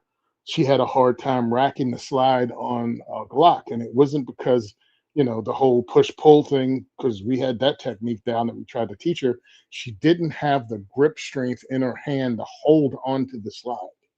Like that was a problem, not the upper body strength to rack a slide. She didn't have the grip strength in her offhand, you know what I mean, to grab it tight enough to rack it. Her hand would slide along the slide instead of gripping it. So I went to my FFL, who was also a firearms trainer for shoot at that point, probably 30 to 40 years when I had that conversation with him. And he was like, what you need is a 38. He said, you need a revolver and I'll do a trigger job on it that makes it easy to fire. So he contacted me a couple months later. He's like, hey, you still in the mood for a revolver? I found a 686 4-inch barrel. I was like, how much? He's like, $600. All right, cool. And of course, he's an FFL. He's also, he does gunsmithing and he was a competitive shooter and he's a firearms instructor. So I took his word for it, sight unseen, grabbed the money, took off, purchased the firearm. And of course, this was in Pennsylvania. He lived in Jersey, but he did classes in PA at that particular range. He saw it. He thought of me. I bought it from them. And they were like, well, you can't get it. It has to go to an FFL. I'm like, well, why do you think he's standing here? It's like, he's the FFL. He's going to take it to Jersey. I'm going to fill out the paperwork in Jersey and get it from him. So I was like, so don't charge me a bunch of stuff because it ain't like you got to ship it. He's taking it home with him. You know what I mean? He was in the room with you. You can't tell me you have to pay to have it shipped. And it was the last time I ever did business with those dirtbags because they really tried to break it off in me with the guy standing there. And the only reason I got the gun is because he called me to say, come get it. And they still tried to do shiesty business. Anyway, so he took it back and he gave me a double action trigger pull that had to be 4 or 5 pounds. Like he made sure it was enough that it would hit and fire with, 38 special ammo, regardless of where you got it. And the single action was scary. The single action was almost freaking Bluetooth. That's how light it was. If you thought about shit and the gun went off. And I'm 100% serious about that. It took me 3 range trips and multiple boxes of ammo to figure out where the break was on that 2-pound trigger. But I tell you what I did with it. I was able at 100 yards to do a hostage shot, first shot, taking out a hostage taker, 1 round with witnesses. And it was hilarious because I just loaded it up. And by the way, it was a 357 Magnum, Smith & Wesson, 357 Magnum, loaded with 38 special wad cutters. That shouldn't have been a 100-yard shot. That shouldn't have been a 100-yard headshot. And it was. So that's how well that gun shoots when you're having a good day.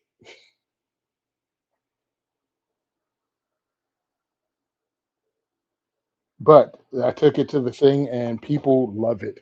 Women loved it. Again, I didn't have anybody shoot single action because that's ridiculous. I only had people shoot single action that, were experienced shooters. Everybody else had to shoot a double action. And they loved it because it had the weight. Again, I'm shooting 38 wad cutters through it. So everybody had a great time. And it didn't kick a lot because, again, full size, not an end frame.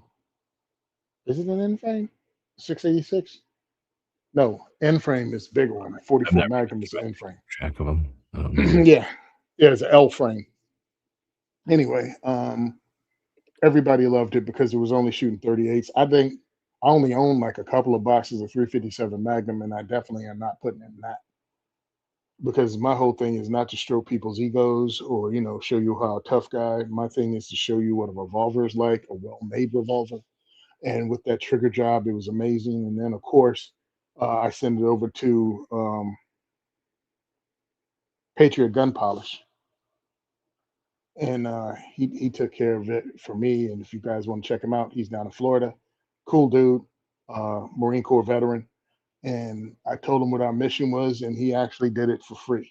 But if you want to check it out, Patriot Gun Polishing, I think it's Patriot Underbar Polishing, and on the thing, and you can see the work. And yes, my my revolver is one of those. Yankee used him. Yankee used him when he made his pimp build with the Beretta. When he made his pimp gun with the Beretta 92. Oh man, there was something about the revolvers that I was going to say also. Oh, I guess what I was going to say when you were saying something earlier is it made me think that I guess one issue with revolvers that a modern gun owner would have an issue with is that you basically buy a revolver and it doesn't necessarily have to stay as is, but there's really not a lot you're doing to a revolver once you've bought it. Other than maybe grips. And if you want to change grips, that's one thing. Like if there are grips made for it is the other side of that, right? So depending on what model of revolver you buy, there may or may not be any options for you as far as grips. And that being said, grips can go from wood to rubber and change shapes and all kinds of stuff. So there is some, potentially some modularity or some things you can change on the characteristics of it as far as how you interface with the gun. And then sometimes you can get sights. Every once in a while a revolver has some kind of standard sight, but usually they're, you're going to be again susceptible or like at the whim of what aftermarket companies are making for revolvers. So you have to basically buy a popular revolver if you want aftermarket accessories. So that's an issue, right? Like most pistols at this point, I guess even some of the fringe ones you can get triggers and sights for, and holsters, there's no problem. Revolvers, probably less problem getting a holster for a revolver, although revolvers get into not needing a holster pretty quick. But anyway, you know what I'm saying? Like, I don't think you pretty much either buy a revolver off the shelf or you're sending it to a gunsmith to have some stuff actually done to it. Unless, like I say, you're buying some like super popular model of revolver and you're buying a fairly common off the shelf, swap out accessory. There's really not much you're doing to a revolver. I mean, some of them, I guess you can put optics on. And right now people feels like the messaging is you have to have a red dot if you're going to shoot accurately or fast or something like so. Revolvers don't lend themselves to that. So I don't know how big an issue or hurdle that might be. Okay, let's go ahead and say something about this because I am tired of it. Ken Hackathorn was on last year and he was asked about red dots, and he said, um, red dots are really effective. And for the 1% of people that use it, it's the answer for you. But red dots aren't as popular as people think they are. And he still thinks at this point, it could still be a fad. And people jumped, oh, the old man doesn't know what he's talking about. The old man is this, red dots are effective. He doesn't know. And I'm like, you mother effers jumped on and started criticizing him for something he didn't say. He never said red dots don't work. He never said red dots are ineffective. He said red dots can still be a fad. How dare you? Red dots have been around since. Shut the F up. Because I've been around since. And Yeah, red until dots, you've lived through multiple fads, you can't be yeah, skeptical about somebody's claim that something's a fad. Yeah. yeah. This Ken has been training people since 1970. He was one of the founding members of the Sports Shooting Foundations, two of them. He's seen fads come and go. He's seen many things that you don't even know, or you're seeing again that you think you're seeing for the first time. He's seen that come and go and come back again. Everything from the 10 millimeter to whatever, to 1911s being in, out, in, out, in, out, in, out, to double stack 19. All that stuff he saw come and go. Ports. People don't even think about ports anymore, but Yep. porting. Porting comps, he saw all of that. Matter of fact, he instituted it. So I'm sitting there listening and looking at the children comparatively to him, saying all the stupid stuff. And I went on a little diatribe going, Ken has trained people since before most of your parents were born that are making comments. He's been training people since before your parents were born. He may have lived long enough to go, hey, I can hang out and determine whether this is a fad or not. He uses them. He runs guns with them. He didn't say they didn't work. Understand, he's been training people for half a century around the world. All of these people that are chiming in on it haven't been in the industry 10 years. So to them, it was cutting edge, right? In 2016, many of them came in even later than that. Well, yeah, it's been around in top tier dudes and training dudes and many of the people that commented were trainers, not understanding they are the top 1% of gun owners. They're exactly who he was talking about. I was like, when it's not a fad is when every PD is issuing them. When semi-automatics stopped being a fad? When 60% of the police departments in the country had them and growing. That's when it wasn't a fad, when it's mainstream. That's true. Because we're talking about somebody who's been doing this since the 70s. We're not even near, like, we were born in that era, and we weren't like adults, with occupations yet. But we lived through what you're talking about, like the swap from revolvers to semi-autos, and it was like every possible and things you didn't even know were possible, like reasons to be skeptical of a semi-auto, like, oh, it's gonna jam, oh, it's got too little of the bullets, oh, it's got too many bullets, like, oh, the girls can't carry it, like, oh, the boys can't, they're not used to it, like, oh, we got to put a trigger in it like a revolver, like the whole New York trigger thing is a weird, like, Yep. way to shoehorn or whatever, like, ease the semi-auto into the public opinion of both the cops and the public and the news. And yeah, like, people don't even realize, like, moving from revolvers to pistols was, we're not going to this fad gun, we're not going to one of these, they probably thought them as Nazi guns because there was a 1911 and everything else was revolvers over here. The Europeans were the only ones with all these fancy new revolvers with too many parts in them. Yeah, pistol. And here's the crazy part, because again, not knowing history, being knee-jerk reaction, talking out of your ass because you're young, or you're seeing this for the first time. And the only part that got on my nerves was you had time to think about this, and instead you did a knee-jerk reaction, downing somebody that's been doing this thing for decades longer than you've been alive. The whole thing is, The first semi-automatic pistol issued to law enforcement was Illinois State Police, and I would think that was mid '60s, and that was a Smith and Wesson something something. But then you had to go all the way until the late '90s before pretty much every PD in the country had a semi-auto. So it still took over 30 years for that to become mainstream.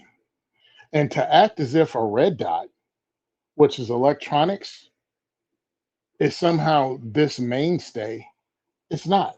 It's new. Yeah, They like it's haven't even figured. Well, how's this for? It's not. It's still in the fad or early stages. They don't have a standard footprint to mount on pistols. or at RMR, least RMRC.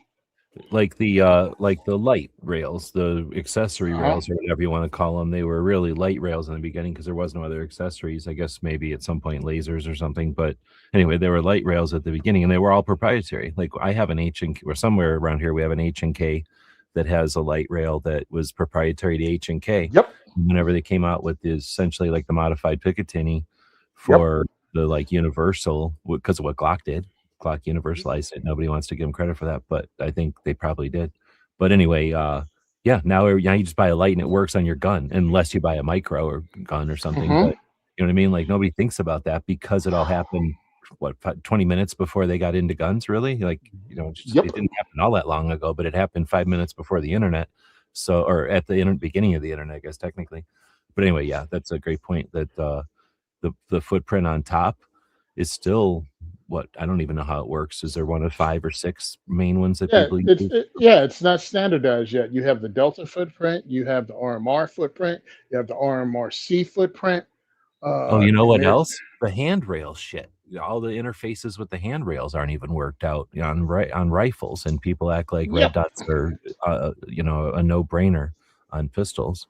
yeah, But my thing too has always been like, here's how a pistol works. Like somebody sits down with a calculator and a drafting table or some software, and they start to do engineering and math and physics, and the weight and the size and the mass of these materials all come into play so that the thing works, and it doesn't not work. It doesn't have to be tuned all the time. So uh-huh, you know what I mean? Like half the problem with 1911s wasn't because Browning had a bad design. Browning made it for iron, steel, and the washers he made. And then as people started to tweak everything, the gun was different and the engineering needed to be tweaked as well. So, yep, you put comp on the front because now you're using a more dense slide than Browning ever considered. So anyway, you get into the tweaking of stuff, and I don't know where I was going with that, but I think that this stuff isn't a no-brainer. Oh, I guess I was saying that you start to add all this weight and stuff to the top of a slide. People are only going to ranges. People are barely using these things occasionally in like a self-defense where you've basically got your gun in the most comfortable place you can keep it on you so it's secure and nice. That's different than like in a war where you don't get a choice and your gun gets beat up and sometimes dropped, and then you get back somebody else's gun and now you're dealing with it. And in those kind of conditions, like where I'm concerned about a gun actually working, like when we're defending the country type of shit, uh-huh. potentially craziness or aliens invade or monsters from the sea come out, like that's when I want that gun to work 100%. And I'm not 100% convinced that these things, once they get a scoop of mud in them, are ever going to be useful again, and let alone in that fight. And nobody is getting into these fights yet. Like, do you see operators put these things on their guns? I don't think so, because as soon as they get a scoop of sand in there or blood or somebody else's or their own guts in there, people don't want to think about that shit. But that's what Hold battle on. is. No. Operators that operate operationally in operational environments, yes, they do. The elite have red dots on the gun. On their Who rifles, doesn't? but on their No, pistols, no, I don't know. on their pistols too. Okay. On their pistols too, but that is still the elite. That is still in the 1%. Again, Sure. he's not wrong yet. And I'm not saying they won't be, but understand, you silly rabbits who believe he's wrong. It's electronics.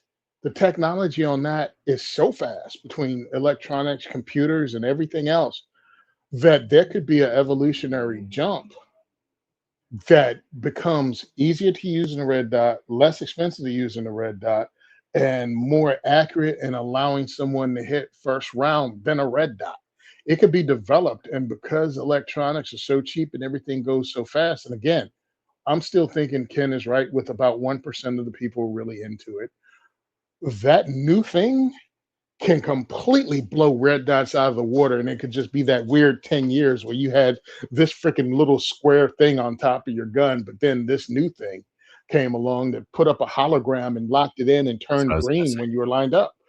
I mean, that could happen in the next 5 years.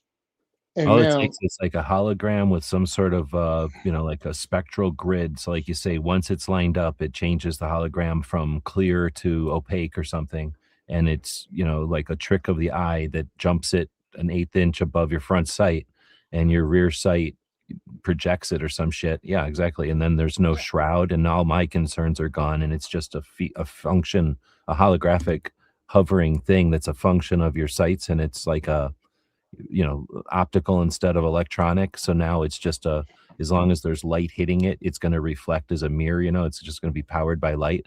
So, you know what I mean? Like yeah, now all of our concerns are gone. And if it ever does fail, boom, you got your iron sights right away. And if your iron sights fail, well, good luck. Cause you're shooting, hardcore at yeah, that. exactly. But yeah, I mean, and again, not saying red dots are not popular. I'm not saying they're not effective, any of that. But I am saying very few people comparatively use it. Yeah. Now, when PD started issuing it to every patrolman, yeah, I'm not That's a saying good point. patrol, And I don't, then and that's I say I don't think they're ever going to do that because those are the guys that get rolled around in the dirt and then have to jump in a creek and exactly. then come out Eh, of the creek and it's got creek water all on it and does it even work? Yep. And then, yeah, Because how's this?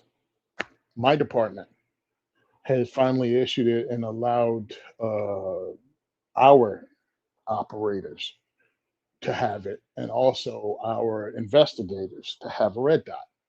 And they have EMPs. I think that's the name of it from. Damn, almost said Samsung. That's funny. Holosun. That is same country. Um, they can have that, but the regular officers can't on the standard issue handgun. And our people are not rolling around in dirt. You're doing escorts. You know what I mean? So it's not as if we're patrolling the streets. They do escorts from prison to prison and other things, but they're not what I mean walking is in. it a cost thing? You're saying it's not a tactical decision or a strategic decision. It's just a I cost thing. I, I think it may be a cost thing and also retraining that many officers in the use of a red dot because it does not come naturally, and it's something you have to learn, and that's going to increase time at the range, and that's going to increase ammo costs. Or we can just have you qualify twice a year with these iron sights at this distance, this distance, and then you don't have to pick up this particular gun at all ever again, unless you're one of those people that go on the escort.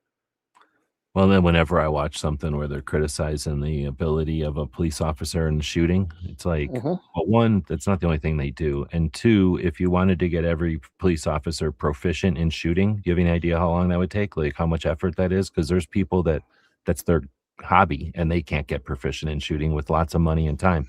So if you're gonna start giving these guys like overtime to get better, or like are they gonna take Hmm. 2 hours of their shift and practice? And who's paying for that ammo? And at one Hmm. point say you're progressing fast enough or not, like where does that come into it? So at some point, since most officers, I think in general, like what is it, 10% or something ever touch their gun in the duty, and then like even less than Hmm. that use it or something. Like it's just I understand the money side of it of like we got to make them proficient in how to drive, but they're not always in car races either. So half the time they're just driving to and from a location and anybody could drive that way. You don't have to be special trained. But then we still up train them to do J turns or whatever they're called, right? Takedown maneuvers, Hmm. pit maneuvers, I guess. Pit, yeah, pit, or whatever the new name they try to call it because everybody knows what pitting someone means. Yeah. But anyway, I'm going off on topic. But I guess I'm just playing devil's advocate again that I get it. But at the same time, everybody wants people to be proficient. It would be nice if people took their job skills with pride and were, even got good at the communication side. I think that happens with most cops. I think most cops end up being able to communicate pretty good just because of all the on the job training, but they probably get probably like 1,000 to 1 use of their mind and their Hmm. mouth compared to their gun, like, you know what I mean, on a daily Yeah. basis. Yeah. I mean, seriously, the false narrative that people have chosen to believe about law enforcement being these well-rounded, highly trained Yeah. dispensers of peace is like, no, that's your cousin Ronnie's kid that got his head stuck in a trash can Their at job 17 description years old. is that, but whether or not they achieve that job description is, like, on a spectrum, right, of, like, Hmm. criminal to exceeding, award winning, so, yeah, most of them are somewhere in between there and not Yeah, at the extremes, yeah, and most of them are in the middle. I mean, because that's how you come up with the term majority. exactly. So, I think G23 brought up a good point, and I never really thought about this, but I don't know how EMPs work really, but is it possible that EMTs would take out all the dots? That'd be so funny. It wouldn't be good because they're all on our side, but it would be hilarious if that was the case. Because people put a lot of money into those things. What about this? I'm pretty sure almost every single, except for like what aim points and stuff, pretty much most of the dots people are buying, especially economical ones, are coming from China. What if they put an off switch? So as soon as they send their drones over here, their drones have like an off switch, so no red dot can point at them. One, their drones are already here. You don't own that many properties outside U.S. military bases and not have something there. How much? Tony, What would it take to have one shipping container that like the roof opens? How many drones would fit in there? Like I don't know. Ask the hundreds, Ukrainians. thousands? Yeah. Yeah, because I'm figuring there's a whole bunch of shipping containers outside of all of those military bases that we've allowed Chinese to buy property in. I It's an really interesting point. 100% think there's entire warehouses in there that the roof is going to slide open like something from X Files, and just drones are Honestly, going to it wouldn't fly out. even need to, right? It could be like a little opening, like a, a panel around a ladder, nothing even conspicuous. Oh And because yeah, no. it's tiny, you could have drones swarm out of it like a beehive, right? Like they Oh, don't you need. can have the entire upper floor of a barn that's operational. It's just upstairs is either closed off or you just don't go Now, up there. at this point, I'm wondering how come he's giving all this intel to the Chinese who are listening to this. Like, okay, Oh, we got yeah, not to give this much detail because shit, I never even thought about that. yeah. I think it's already here. Having But silo, the like top opens up a little bit, and it's just oh like yeah, just 9 stories of drones coming out. just going out in clouds. So I look at it like I don't think that's gonna happen. And buy stuff from Korea, buy South Korean optics. But yeah, that's why the military, I think, no, actually, no, they don't. Because I'm figuring prism optics at least give you a fallback, right? If you have a prism optic on your rifle, I'm talking rifle, not handgun, um, would work. I don't think you can have a prism optic on a handgun because of it has On to a be a big. certain length from your eye. Oh, I see what the eye relief, like on what are those called? I can't think of it, but I know what you mean. Not an aim point. A yeah, I know what you mean though. It Yeah, would work if your gun was out all the way, but yeah, you'd have to keep your gun way the hell out in front of you all the time. every time it has to be that fixed length, and that people's arms are different lengths of how they pivot or all that stuff. Um, Closed emitter 100% does make sense. G23. Um, Again, but they're the size of a mailbox. So what are you concealing? Small mailbox, but still a mailbox on top of your gun. And that's fine if you can conceal it. I'm not poo-pooing it. I'm not even saying they're not effective because I'm not Oh, no, that guy. I I agree was, they're effective, yeah. It's just that I don't like yeah, being coddled or, like, learning the easy way only yeah. when you know that the thing that's making it easy for you has fallibility, like, it's possible for it to fail. But understand the reason I use red dots in my events is because I'm teaching your grandmother how to shoot a gun for the first time, and I want her to win and feel like she's doing something amazing. And to make it difficult and do front sight alignment, that's not my job Well, at that's a that point. different skill set for sure. Like the idea of like iron sights and having to line them up and then line them onto target and then do that, consistently or precisely over time or whatever.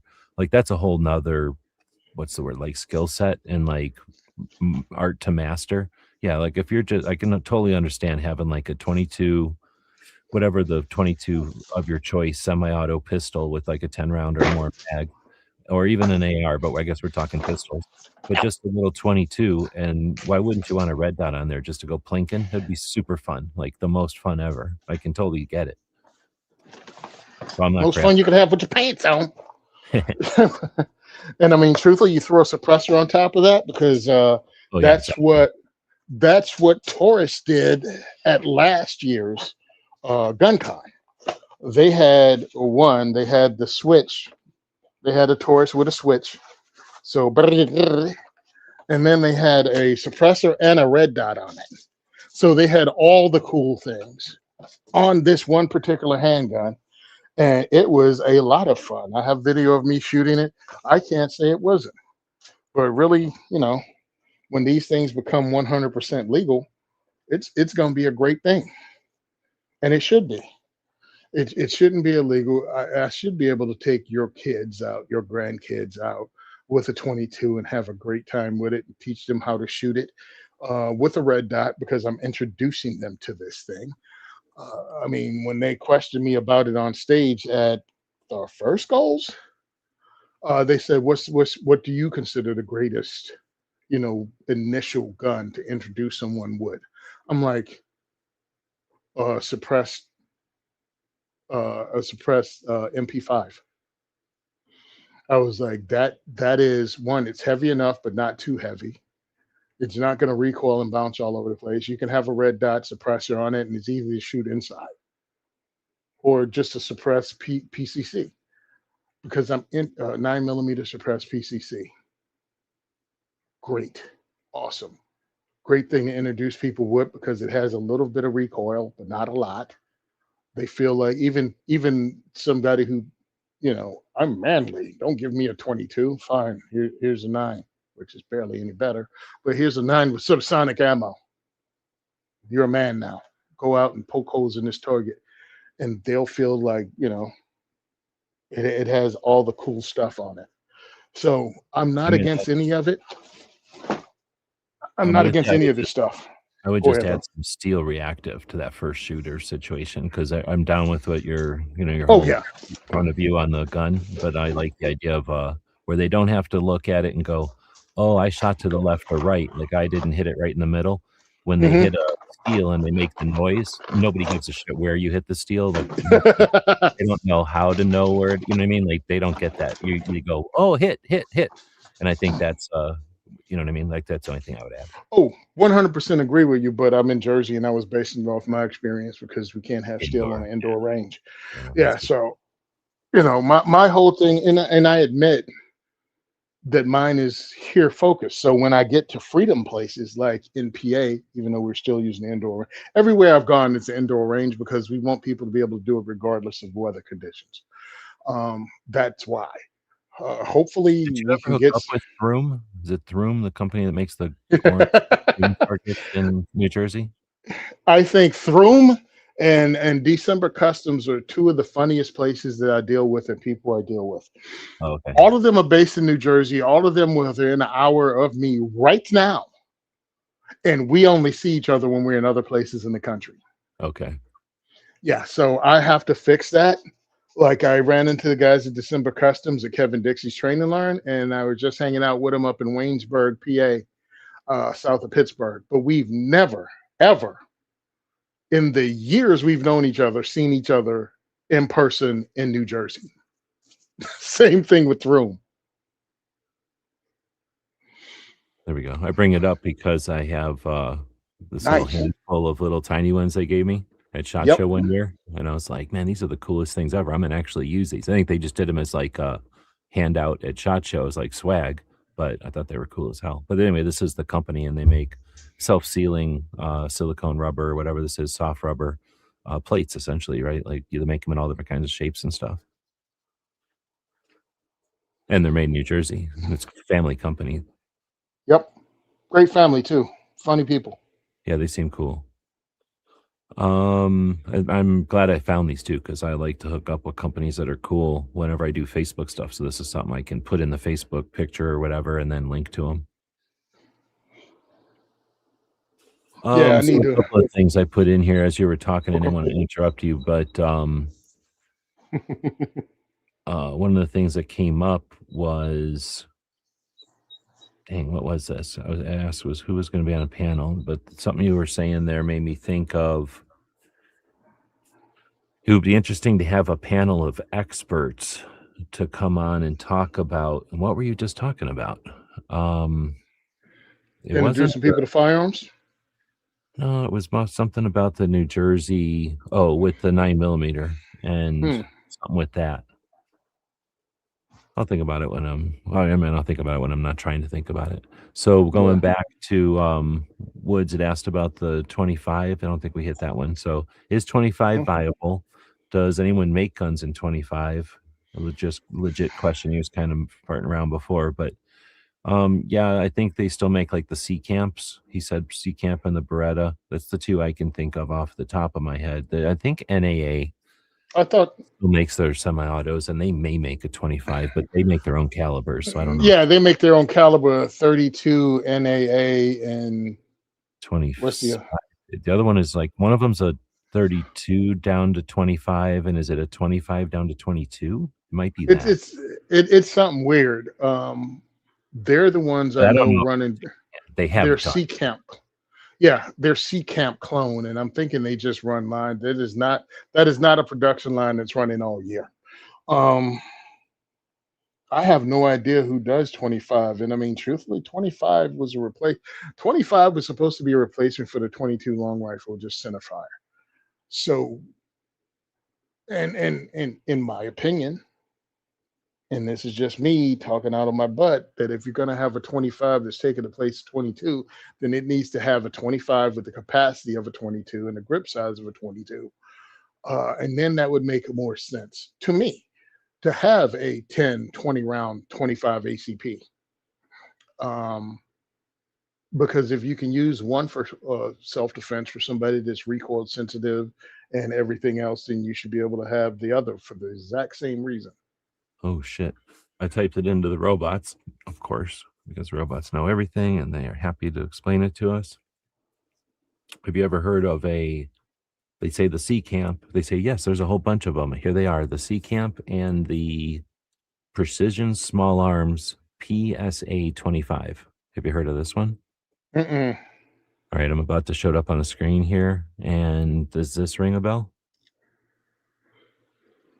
From Beretta?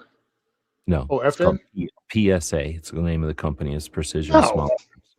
So this is a Bauer. This is the stainless steel licensed reproduction. Well, whatever you call like when a company licenses the design from another company, but Bauer licensed the company from FN because there's no Yeah. safety on it. It's not a US, it's the FN version of the Hmm. Browning Baby 25 Browning Baby Browning 25 Auto Yeah. from That's what I 1908. thought. So Yeah. it's when a company called Bauer did it in Michigan, I own one, and they did it in like let's say the 90s or the 80s or something. And the difference is they didn't make it out of steel; they made it out of stainless steel. So this Yeah. looks like Precision Stainless or Precision Small Arms out of Colorado is making essentially a Bauer or a 1908 reproduction in stainless steel of the Baby Browning. It even says baby on it. That Yep. is super cool. Now, European mag release, Yeah. I guess there is a safety here, but no grip safety or anything. So I guess it's the US model. It's not the European model. But anyway, mag release down here. So, but you're not buying this for quick mag changes. Like this isn't that kind of gun. All right. So I shot the Colt version of this because, of Yeah. course, Colt had one, and then Browning made a deal with FN. The FN sells theirs in Europe and certain countries in South America. Um, it sucks to shoot. Period. Ridiculous. Now, of course, I was doing it at an outdoor range 14 at Fort Dix, New Jersey, and their minimum is 15 yards. So you can have a target out. That's the minimum you can have a target out. And that's what I did. And I did not hit a piece of cardboard that was like 36 inches by 24 inches, because only two of my trigger finger and the finger next to my trigger finger and half of the third finger was on the gun. And the sights, you might as I just did kind of the metal over meat thing because the sights are pathetic. So yeah, it was impossible to use this thing. This is definitely a bad breath distance gun. I just wanted to see how it felt and pulled, and of course, because you have that little grip on it and it's thin, there's not much of grip. Not that there's a lot of recoil. It's just all cattywampus for self. It's a vest pocket gun. That's what they were called back then, and that's what it still is. It's something that's small enough to fit easily on your person without even messing up the look of your suit. And I still feel that if you had something the size of what is I don't know the Glock numbers when they get too small for my hand. 42 is But easy. That's the new okay. I got. That's like a little 380. Yeah, so if they had something that I could put my big, what's the one that's the skinny Glock 19 size one? It's 40 something also, right? Those I don't know. Yeah, I know what you're talking Okay. about. The So stack ones that they made. yeah, like get something bigger and you can put your hand around it and make it in 25 and you can still do the crazy, piece 365 offset. So you can probably fit like 15 or 20 rounds into the pistol that small. And now you have something that's like a 22, but centerfire, Centerfire i.e., is the big thing. more, Yeah. yeah, more dependable. And much like a 380, more than likely it will still have to depend on FMJs. You know what I mean? To get the penetration you need to hit the body parts that need to be hit. But you'll have 10 to 15 on hand. I mean, you're not going to worry about over penetration with a 25 ACP That'll FMJ. that'll certainly start debate if 25s were to be more popular or popular enough that they hit some kind of radar. What would happen is the nerds would jump in, because the thing about 380s and 25s is a lot of times you stick with ball ammo just so Hmm. you have the mass, right? Because they'll say you start doing fancy stuff, you mess with a little bit with the trajectory, I guess, or whatever, the ballistics, but not so much. And then what you gain in, like what you're saying, like cavitation or shocks or Yeah. whatever that kind of stuff is, like you lose too much mass. There's not enough Yep. bulk there to do it. But that's where I say that was like in the 80s, the last time I heard anybody actually seriously debate this shit, right? If it was really a thing where somebody was debating, like a company was like, should we make this?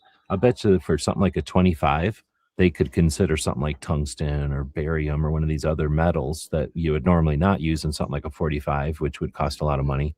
But in a tiny little 25, having a super dense super metal might, like you say, like overnight, all of a sudden 25s are capable. Like they got the same 115 grains because of super metal, that we found at Mm. the bottom of the ocean laying there. And, or, you mine it out of clamshells or something. And now all of a sudden 25 ACP is all you need.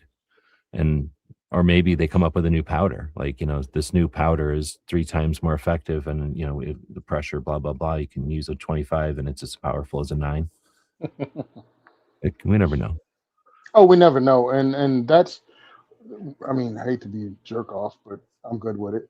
And to circle back, that's why when I said you don't know if something's a fad or not because you don't know what's coming next. Sure. And that could be a thing. And when people poo poo it, you go, okay, in 1980, when they had the Fark Knuckles. What was the first red dot called? The red Seymour. dot they were running. Seymour. Yep. When they had the Seymours on top of guns, and somebody went, yeah, that's going to be on compact pistols that people are going to carry And it concealed. was a big goofy thing with a bubble at the one end. Yeah, get out of here. Who's going to stick that in their pants? Just shut up. You know nothing. Well, the Terminator laser in the movie Terminator, that laser was cutting edge, but his battery was like running down a cord through his arm, and it was a big ass battery in his pocket, because while they could make the laser fit on the gun, not yet the battery, not yet. They couldn't do the battery yet, and they could use that occasionally for like sighting and shit for airplanes or whatever. But it wasn't until, I don't know, a couple of years later actually that they got it into the gun itself. And then it wasn't, now look at it. Like I have a 22 short with a laser Mhm. grip. I have a 22 short with 2 lasers on it. One Fucking up on laser top. beams. Yep. So yeah, I mean, it just a good circular thing. But yeah, it's a little annoying to listen to people that haven't been around for long, and then you can go, yeah, what about this? What about the inverse? When you were able to predict the future and tell people, yeah, not only am I going to be able to on something the size of a Glock 19, I'm oh, shit. Oh, I'm sorry. Okay, how's it on something the size of a Colt Commander because that was around then at less weight than the aluminum Colt Commander. I'm able to have an optical sight and a flashlight on it and hold 15 to 19 rounds. In a gun that's like lighter and super strong Yeah. compared to this The- thing. Yeah. Yeah, that has what 1/3 of the weight less, 1/3 less weight. Yeah, get out of here, and it'll shoot 9mm. Oh, now I know you're smoking. And Excuse me. you can just go buy it at like almost any store in the country almost. Yeah, you're on LSD, bro. I had to go with a drug of choice from back in the day when this conversation will be had. You're on LSD. You're hallucinating. You're as crazy as a bag of angel dust. Yep. All right, we definitely got a lot of people I have neglected on saying hey to everybody, but Jelly was out there, and who else jumped in here recently? Pack Rat was in here. Ozzy is out there. So thanks everybody for joining. If I'm forgetting to say hey, then chat again, and then we'll see you up here. Hey, Woods had so- another. Oh, go ahead. No, this is going to hijack the conversation. So go ahead and give Woods a shout out or whatever you're doing, and I can talk about this silliness. Okay, well, I was just say he asked a question a little earlier. Gun question: people try to buy accuracy red dots race guns comps. Is that a true thing or is that overblown? I don't think we hang out with enough people who are doing competition. I hang out with some people who do, like, I would call accuracy marksmanship type of stuff, but not like speed and accuracy. They're just like having fun with like postal matches and improving their rifles and things. But we all know people are out there with like all this stuff on their race guns, and I just don't hang out with enough people like that anymore. At the gun shop, I used to know people like that, but I never hung out with them. Yeah, so I hang out with gay people all the time, and let me tell you, yes, that's still a thing. I mean, competition shooter. I'm sorry, BJJ. What? AI won't give you that. Yeah. So yes, they still do because they're chasing tenths of a second. You know what I mean? So they're buying ports, they're getting guns ported, they're getting guns comped, they're getting slides or pistol grips that are weighted. All of that stuff they're doing. They're getting the grips that are made out of brass instead of something lighter weight. It's because everything they're dealing with is in fractions of a second between first place and truthfully fifth place. Like so yes, they're still doing that, but they're doing it the right way. Now the right way. They're doing it because it's actually effective. And then there's other people that are buying stuff because they kind of suck and they think buying the thing is going to make them better at the thing when you should have just worked on dry firing more and maybe videotape yourself. Oh, wow, that's old.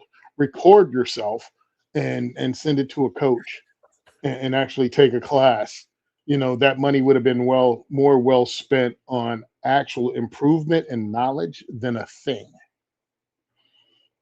So you should have somebody come and do a moving picture show of yourself with an 8mm and then stick it in Pony Express and have it run to the coach, and they can look at the moving picture and tell you what you're doing right or wrong and send you back a message on Telegram.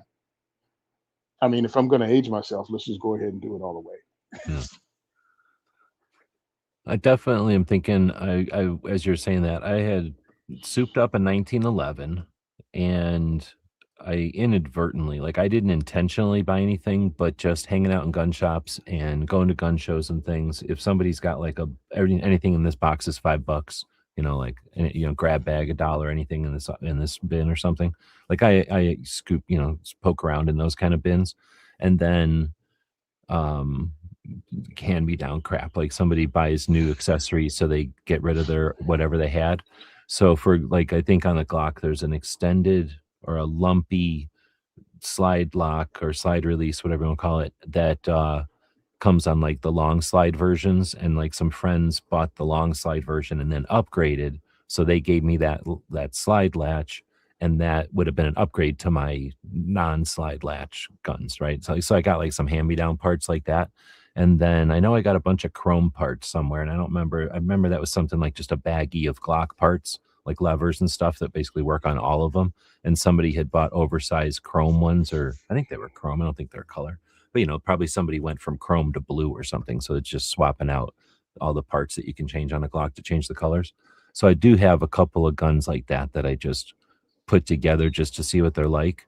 And I get it. Like some of the stuff, it's definitely serrations, right? Like pick up a gun that's smooth, pick up a gun with serrations. Like there's a big difference. Or pick up a gun with real texture to it, and guns without. So there's like a reason for a lot of these things, but I just don't shoot them enough to like require them, I guess. You know what I mean? Like I'm not putting them to use. So and, I might not even know necessarily like a magwell or something. Uh, it's on my gun, but I never run my guns hard or fast enough that I ever like miss the magwell. The mag by itself, the magwell by itself. I don't need the extended one. Isn't really a necessary thing for me. But I imagine if I was shooting competition all the time, I'd be a lot more sloppy, and I would appreciate having a big funnel to help jam stuff in there, right? I just don't put it on my guns because it's extra money, and then I haven't come across any for free type of thing. Yeah. But I get it, I guess, is what I'm saying, and I'm not that guy. Or I've played Oh, around with it just because I happen to have enough guns that I can soup one up and leave it that way for a little while. But I don't do it like for what you're doing. Like I'm gonna take people to the range. I just did it to maybe take pictures and just to try shooting it that way for a little bit. But oh honestly, you don't yeah. even do that anymore, especially in our line, like in our gig. Like if we go to 2 or 3 events in a year that have a range day, like we can shoot all kinds of new gadgets and gizmos and levers and widgets and comps and everything else. Like we don't even have to own anything really. Yeah, More than we shop, right? Because you get to shoot it half the time. yeah, I get to do it for free as long as you don't count the flight, the drive, the gas, the days off. Yeah, it was free. Um, Oh, yeah, I guess you can. yeah, But we don't have to buy the product. yeah, I know, man. I just wanted to head it off. Sometimes when people go, "Oh, you get to shoot all that for free," uh-huh.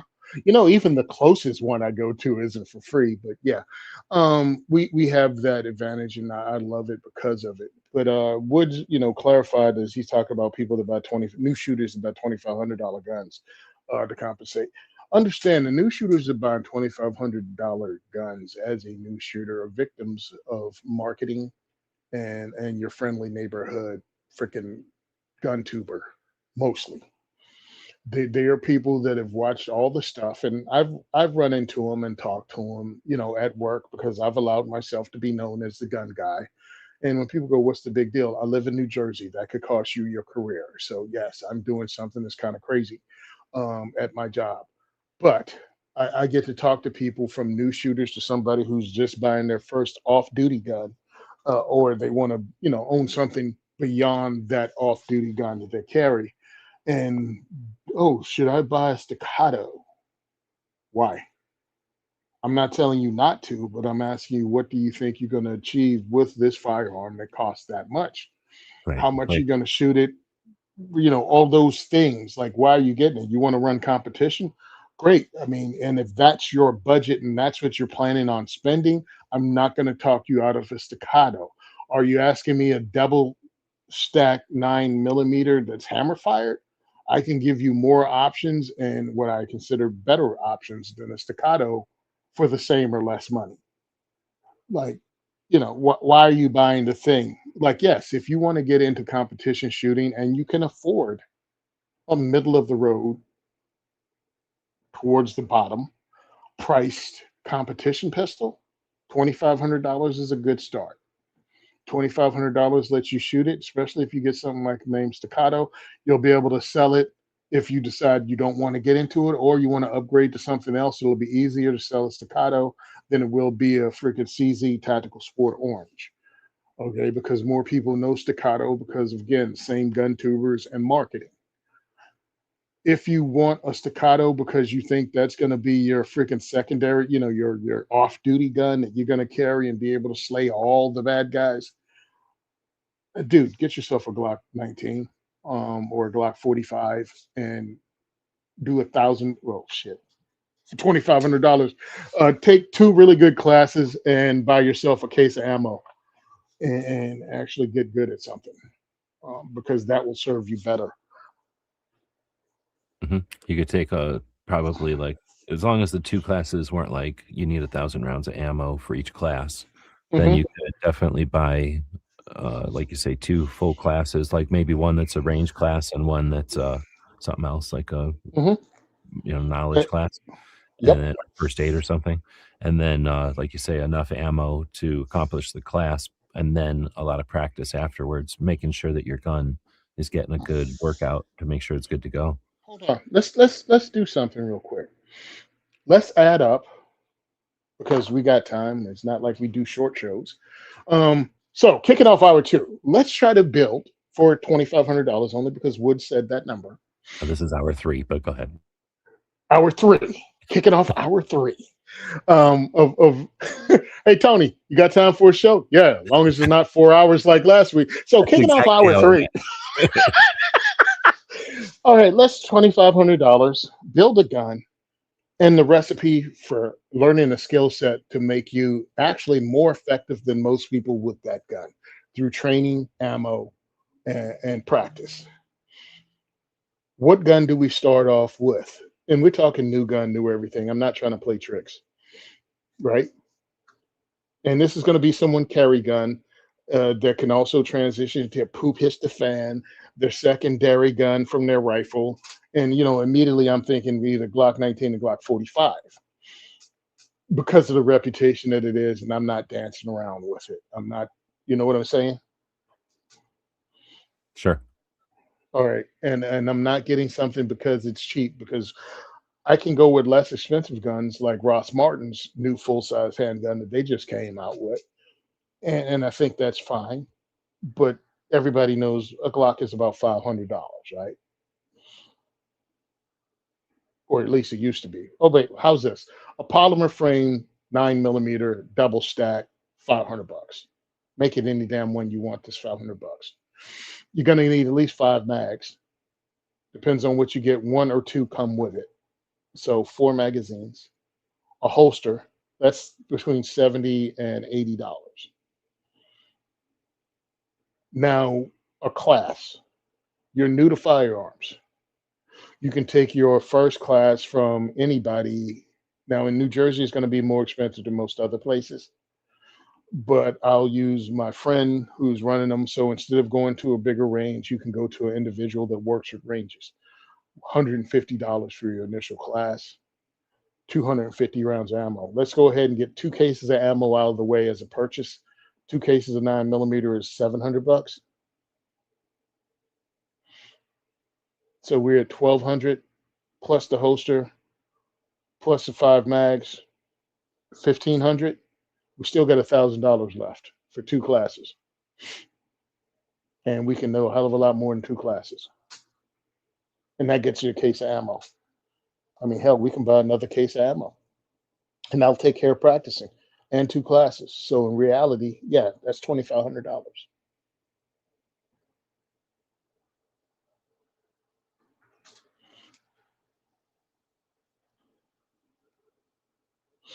That's what I'm thinking. About $2,500 to get you a handgun, 2 cases of ammo, 2 quality classes, holsters, spare mags, and you're probably still coming in under 2,500.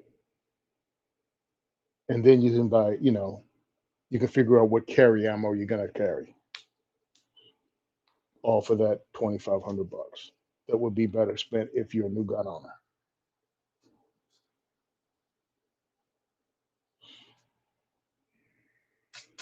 And that's just for the firearm knowledge, not for carrying. Because I 100% agree with anybody who's saying you should take medical. You should definitely take medical. That's something some of the smarter instructors around me actually push. It's great. You learn the basics of firearms running. You've gone to your first defensive firearms class, And one thing a good defensive instructor will tell you is you might not get, much like a knife fighting instructor will tell you you're getting cut. A defensive firearms instructor should freaking tell you how you may get shot. And if not you, somebody you care about, or somebody that unintendedly got shot. And since you're there and you put the bad guy down, let's assume you won, somebody's leaking, and you need to have the ability to fix that leaking unless you want them to fade away to the other side. You should have the ability. If you have the ability, I think James Yeager said it, right? You had the ability to put holes in people, you should have the ability to close them up. I mean, I'm sure he wasn't the first and he wouldn't say that, but yeah, that was definitely something that he brought up before other instructors even hardly talked about it. And I love that his daughter is now a nurse. True. That's a good point. Dang, man, I brought up so many interesting things. But I won't go off on too many tangents there. Go off. You have another 2 hours before my stomach growls and complains. Well, I did go walk away for a second here and grab Civivi knives. I'm gonna turn on my camera here and Nice. zoom in. And so Civivi is a cool company that sends me knives. They send other people knives. I've got a new camera set up here, so I'm gonna move the cord out of the way. Hopefully it doesn't mess with anything. So anyway, they send me knives on the regular, and I appreciate that. But I don't like liner locks, so we're going to give this one away as an homage to Gizzard Gary, who gives away knives to his Patreon members all the time. So every week there's knives given away on different channels out there. I don't remember what the name of this one is. It is a Pentad. Wait a minute. What is it? Pentad. Pentad. Pentad. Okay, now. It. So they just come up with weird names sometimes, or maybe it's the name of a designer or just an inside joke. Who knows? It's a nice knife though. I'm guessing Civivis like this are usually around $70 or something. Maybe it's a little more. I doubt it's a little less because it's a pretty nice size knife. It's super sharp. I don't even want to touch the blade. I'm not going to do like Foss and touch this because this is super sharp. Hold on, Stone Guy's out there. It has been a long time. Hope everything's going good with you. Can't remember. Are you in Tennessee or Kentucky? But I can't remember. You're in the middle of the country somewhere. Stone Guy, for people that been around for a little while, remember Stone Guy from the olden days of chats. Good to see you there. That's awesome. So and then Tom saying hey. Anyway, this one will be given away. So if you look down at the bottom of the screen there, it says thanks to our Patreons. We do have Patreons still, and they keep our websites online, so I do appreciate them. And for a couple of bucks a month, you go over, you support what we're doing. And you don't have to be a Patreon, but if you type in that, I don't know if this is in real time or not, but if you type in that hashtag, the name of the dog, Bacon Bit, then you'll get in on this if I can remember how to do the giveaway later on. But I'll give you a little heads up that we'll be giving this one away. It's a nice one. I'm nothing against it. I really kind of dig the front of it. It's okay. It's an interesting shape. I'm not going to say I love it, but I've been carrying one that's very similar actually. And I'm getting into this clip point. This is the one I've been carrying. And it's got a similar type of thing going on up front. But as you see, I like an axis lock. This is a liner lock. That's why I don't really want it. But the weight of the blade is great. It opens super fast because of it. And it's got a curve to the handle, which I don't know. Some people hate that, but I kind of dig it most of the time. And then foot tip up or down carry and thumbs or flipper. So it's decent. So Civivi gave me a couple of knives. I gave 2 away at diversity shoots, and then I carried around their Civivi Praxis, the Massas blade. Yeah. So it flips out fast. I actually use knives. Hey Tony, where's your review? Understand, my reviews are not, hey, I got this. Let's do an unboxing. This is what it looks like when it comes out of a box. That's not a review. I feel personally attacked. You should. That is not a review. That's just showing me some new shit you got. Fine. Hey, it's pretty. It's sharp. I'm going to carry it or I'm not going to carry it. That's not a review. That's a reveal. That's an unboxing. But I beat the crap out of knives, and then I do reviews on them. And that's a Civivi rocked. I like the way it opened. If you want to look up the Praxis, it's Civivi Praxis, you can. I'm not talking to you, G. I'm talking about anybody who wants to. It has good blade steel. It is not a very expensive knife. It's bigger than some people will carry. But for me, I'm a bigger dude and I want just one knife. And I don't plan on fighting pirates. You know what I mean? I'm not Right. swinging from lanyard loops onto ships and stabbing people. But I have something that I can open boxes, cut food, use as a pry bar as long as I do it intelligently. I was able to do all kinds of things with this blade and it still have it be effective. And yes, I have chipped it. I've used it to break in into things, including doors. So I think it's a really good price point knife company, and I'd suggest it at least to look at it and check it out. Yeah, I mean, I kind of go back and forth. I've got a friend that, oh man, I forget how long ago. After a number of years of going to SHOT Show together, he basically kind of made the decision to get a. This is back before they were giving us anything. He bought a really expensive, like $200 knife from a company, and I Yeah. remember him debating it, right? And he kind of had to he was explaining it to himself and justifying it to us, right? Because we were like, dude, I can't believe you bought that knife and you're carrying it, right? Like he was carrying it around every day. And essentially his attitude, he worked at the gun shop. So he used his knife constantly to open Hmm. boxes and mess with stuff. I mean, constantly had his knife out. And he's like, I only go through life once and I want to have a nice knife that I like in my pocket that I take out and use. And I don't want to have like the $15 knife and keep my good one in a drawer.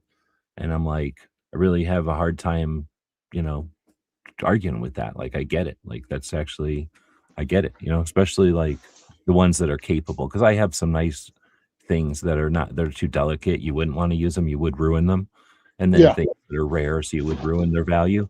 But if it's just an expensive thing that's good, I'm kind of down with like, yeah, you're only running through this whole game once. So like you said, no do-overs. So let's go ahead and use quality gear. Like, it's awesome when you get the quality gear for nothing. But when we're talking Civivi, yeah, we got them for nothing, but we're only talking $70 items here. We're not talking like there are some of them, like you say, Damascus blades or maybe fancy blade grip handles, or maybe the fanciest or largest of them cost more. I honestly don't know because I don't buy them, but the most of them are like $70 just from looking at the uh, sales and stuff or the ads.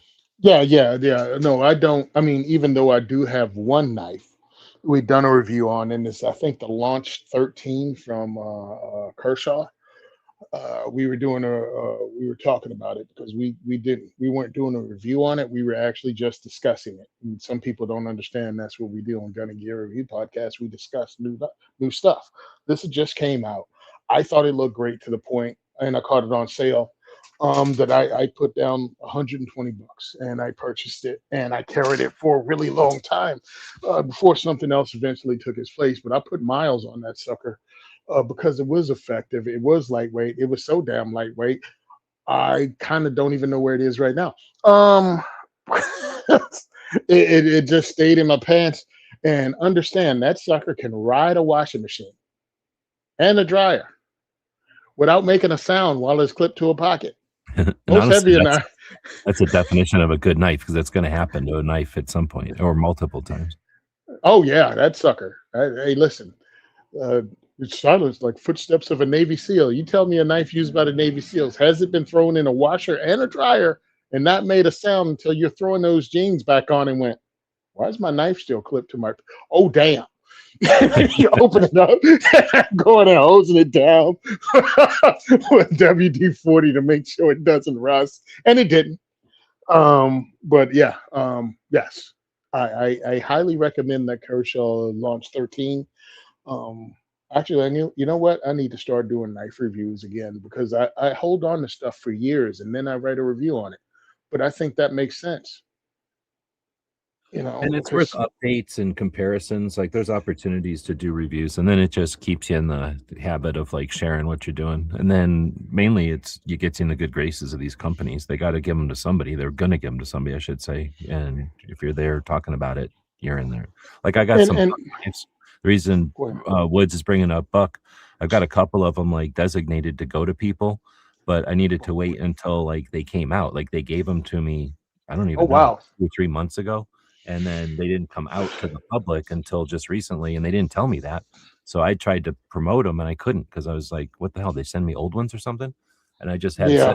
setting on them, and then a couple of months later, I was like, "Oh snap! They're like just now talking about what's coming out in July." I think they just came out at the end of June. So now that I can actually do something for them, and to thank them for sending me them, I got a bunch of them that are going out to people, and we'll be giving some of those away too. Because it is neat when they send you like essentially they're like 3 of this one product line and 2 or 3 of the other kind, and then Yep. another couple or 4 of this other kind. So yeah, we'll be giving those away on this show and on the other the nightly shows that I do. Oh, that's Oh, what I was gonna talk about. mm, That's why I put boy, that comment up there. Reminded when I'm not thinking about it is when I thought about it. of course. Earlier when you were saying something, it reminded me. I'm gonna try doing shows again on the Hmm. regular. I can't say every day because I just can't afford to do it every day. I'd love to. Like, so if everybody wants to hear a show like this every single night, overnight, then go grab a Patreon slot, $10, $5, whatever you can afford. And encourage your gun shop to go grab a Patreon slot of this show for like $100 a month or something. And then at that point, a couple of $100 a month, I can devote some time to doing the show every night. But anyway, um, what I'd like to do though is get the daily gun show going on a semi-regular again. And I'm not doing this to get famous. You don't even know who the hell I am, right? I'm just doing this to get gun related shit out there in a different way and in a real way. And if I do it regularly enough, then I have enough time to actually spread it out and I don't just have to talk about the most important shit or the most popular shit or whatever, right? I can actually talk about the boring shit or the stuff that needs to happen. So I don't want to only be boring either, right? I want to do some kind of a mix. But if I had some people on to have like a panel discussion, now I forgot what the topic was I was going to ask you about because we were talking about so many things this evening or this afternoon or whatever. Right? But at some point, that's what I was going to ask you. It was like if I invited, the people we know, like of the people we know, it was Hmm. probably I think you were talking about the H&K as like an introductory gun or something. So I Right. was Hmm. I was getting around to like, and I didn't want to interrupt you because this was totally off topic or kind of tangent, but I just remembered it now. But if I was to have a conversation, or if a conversation was to be had, and you were going to invite, I don't know, 5 or 6 people, like so, it wasn't too many, but it was enough that Hmm. you got some different points of view. Who would you bring in on like not a person's first gun, but like now that you're a gun owner, what else do you do? Who would be like a good group of people to bring on for like that? Let's become like a sophomore or a junior gun owner now. You're done being a Okay. freshman. You're not ready to graduate, but what are we gonna do next? So I'd actually bring on people that had experience training people on the next step and walking them through it and have enough people that they go, yeah, coming in with that gun was a bad idea and they learned it in class because blah. And you'll find out what people like. I mean, I'll go ahead and put it out there because I want people that can actually speak and be well thought out, even if you don't agree with them, and also some name recognition. So for me, Rob Pincus, Kevin Dixie, Jared Turner. Um, Looking for one more person that's a female firearms trainer that I'm trying to think of off the top of my head, and it's going blank because it ain't like you asked me this question previously. Um, I forgot the young lady's name. I think her name is Brass and something else, but she's a firearms trainer out of Florida. Like I would bring those type of people on. Shit, Amanda Suffolk, that again are well spoken, so even if you go off topic, they're intelligent enough to handle it. So that's what I would do.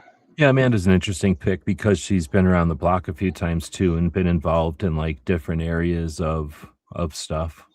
Hmm. Kev, Um, same thing. Jared, same thing.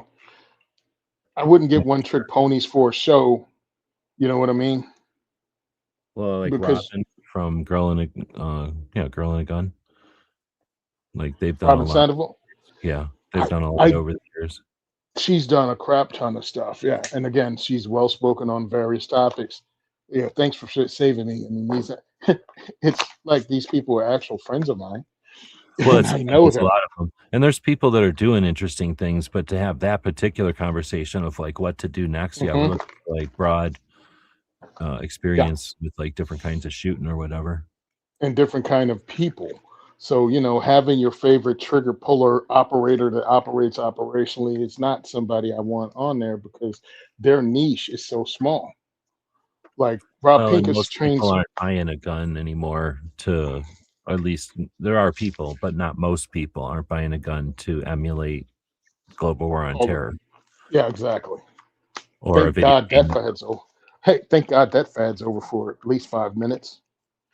Well, I don't know. I mean, it was not so much a fad as I think, like, if you had, if let's say you were any, it's you had to catch on. You were either involved in that or not, I guess. And if you were involved, you were at the beginning or the end. So if you were at the beginning, that was like the evolution of like guns being Hmm. stock into guns can be modified to be useful, and then the evolution or like figuring out what is useful and what's a waste of time and what's durable and what ain't, and then you get to the end and it's now people who started the thing sending their children, so it's like generation 2 going.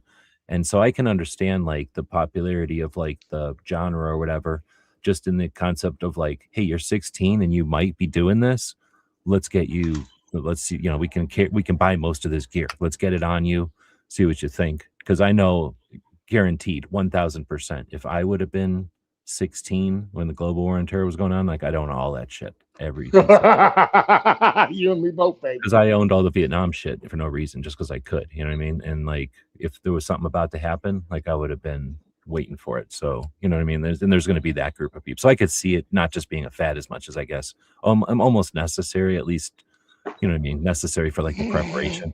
And then there's like like if you're sending your kid, you know what I mean? Like you want to make sure your kid's good to go. So it's not just like, or maybe your nephew, obviously, like, your friends' kids or something. You've got some experience, you got something to offer them. So that's why towards the end, 15 years into that shit, you could buy the stuff from the beginning, at the surplus store. And yeah, you look like you were LARPing if you went to the range. But Hmm. a portion of those people were like veterans who were teaching their, young kids about to be soldiers, a little bit of what's up. And you could buy that stuff, like literally you could do it. But then on the other hand, I think once you got to the end, just like when I bought most of my junk was from the early Cold War, right? All my stuff, my souvenirs or whatever I bought at gun shows were from like early Cold War. Once you're in the global war on terror and you're retired from it, you might buy that stuff out of nostalgia. Plus, you just can't, you know what I mean? Like I can buy my rifle, I can buy almost probably because they surplused a lot of that shit. screw, So you couldn't take it home in screw. a duffel bag like in an old war, but you know what I mean? You could come home and buy a semi-auto version of it. Anyway, I think that was a piece of the whole fad. I don't know. I agree it's a fad. If we're talking about fads, that's like one of the themes of the show tonight. It's definitely a fad. The global Oh war yeah. was like Oh, that style of gun and everything, the whole quad rail and everything.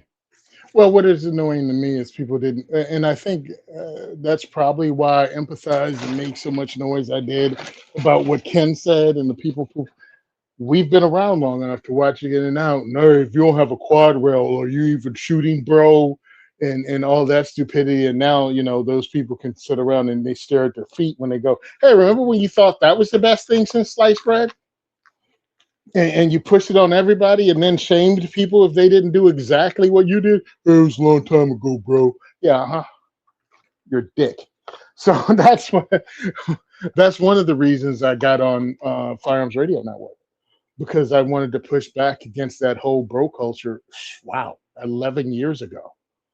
So it's not as if I'm saying this and being new or even trying to be controversial. I would say it in 2015. No, I'd Um, agree. That's when I was referring to like the forums being shitty. It was that kind of culture of like, this is what we like, and we've told you, so quit asking us. Like that is the answer. There was less conversation in the beginning of everything. Maybe oh, there's heck still no. not conversation everywhere. Maybe it's just certain types of people, but whatever. The people that were on the forums back in the day were kind of confrontational. Very much so. Very rude, very nasty people. And I mean, I remember that's why I off the X. Oh, I just pulled out my knife bag and I'm pulling out all these different knives that I really need to do reviews on that I've actually carried. And Shit, that brought back a lot of memories, dude. Off the X, that was Jaeger's forum, right? yep, that was off the X Jaeger's forum, and I was that was unique because that was private. Like you had to be a alumni or some shit to even be in it, and that was occultish. Like I don't think anybody would. very much so. It was cultish for sure. I don't think it was a cult, but it was very cultish, and definitely people accused it of being a cult. I'm sure. Oh, dude, I was like, wait a minute. The beginning of this page says if you haven't had the experience with the thing you're talking about, shut the F up. Like it didn't even mince words. And then I was getting attacked after I posted about High Point. Oh, nobody never shot one. I'd never shoot one, and no one should shoot one. I'm like, then shut up. You don't know what you're talking about. You have an opinion based on nothing. Oh, you don't know if you're an operator and I'm like, dude, everybody's not operating operationally, and quit breathing your own farts. Yeah, we didn't get along real well after that. I bounced. I was like, I am not sitting in this house full of friggin' mouth breathers that all think they're going to fight off Red Dawn invasions in the next week. So they went out and bought the most expensive, craziest thing they had because, again, fad. So I left off the X, but that was one of the few forums that I actually joined. I think it might have been the only one. And after that, I'm like, I don't want to sit around with these knuckle draggers and like have to all co-sign onto the same garbage, and you can't actually have a discussion that's honest. Yeah, I think there was like an element of like, I haven't thought about it. Maybe there's somebody who's maybe been able to figure this out, but now that you're saying that like sort of survivalist, like prepper kind of thing, I think it went to its peak in 2012, at the end of 2012, but at that 2012 era, when the Aztec calendar was ending or whatever in December 12. So all the cable shows were paying YouTubers and like making people famous from YouTube channels, because they figured out prior to that, from about 2010, YouTube kind of started in 9, really. At least it changed from kicked in the balls and kitten videos to like people posting stuff and having comments, and it was like more of a place to. It was like America's Funniest Home Videos type of thing for a little while, and then it got a little bit more like a place to just share videos. And as soon as it got to where there was like, I'm a channel for trains, and I'm a channel for makeup, and I'm a channel for cooking, then the cable channels came around and were like, oh, this is free talent, essentially, like really cheap talent. And for a while there, they were scooping up a lot of their B-roll from YouTube channels. So when 2012 came along and they were making good money on like, remember those shows that were like the reality shows about like a gun shop, or like some family in Colorado that was a gun shop, and there was the family in New Orleans or something that was a gun shop, and those by the way popular. If anybody approaches you to do a TV show on your gun shop, run away and do internal investigation, because someone's breaking some serious laws in your family. Right? Like, why do every single one of them had like a horror story when you think about it? But they were popular and they were making money or whatever, and people were watching them, so they all started doing prepper shows because of the whole Aztec calendar. Was it the Aztec or Mayan calendar? I don't know if there's a difference. Whatever calendar was ending from the olden days, right? Like foresaw the end of the Earth cycles or whatever, and there was going to be a cataclysm or some shit. So they did all these prepper shows, and then as soon as that was over, like as soon as that wasn't a thing anymore, boom, they just dropped all that. And that's when I think a bunch of people had been like, you know what I mean? Like the show Walking Dead and all that was super popular. Like people were just way into that whole thing of like, the world's going to end. Maybe, maybe a comet will come by. Like, who knows what the Mayans knew? Thanks, the Mayans. Who knows what, the old prophecies really knew. So it was almost like Y2K, except, they already missed Y2K. Hold on. Okay. I just want to put this out there for all the people that were like, yeah, the Mayan calendar ended. That means the world's coming to an end. Hey, man, if you're hand drawing a calendar in stone and you've gotten 2,000 years into the future, pretty much you go, you know what? That's a cutoff. I'm good. My wrists are sore. My back hurts. I'm done chiseling this thing in the rock. It didn't mean the world ended. It just mean he got tired.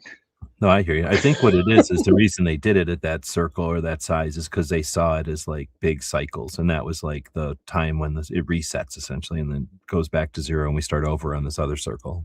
But yeah, everybody knew it was like, you know, whatever. Like literally they, just their calendars were different. Essentially, we all know now. I guess there were people that probably were seriously concerned, but they were definitely playing off it as far as the cable Oh, channels. 100. And cable Yep. was still a big thing back then. It hadn't diversified into whatever streaming shit we have now.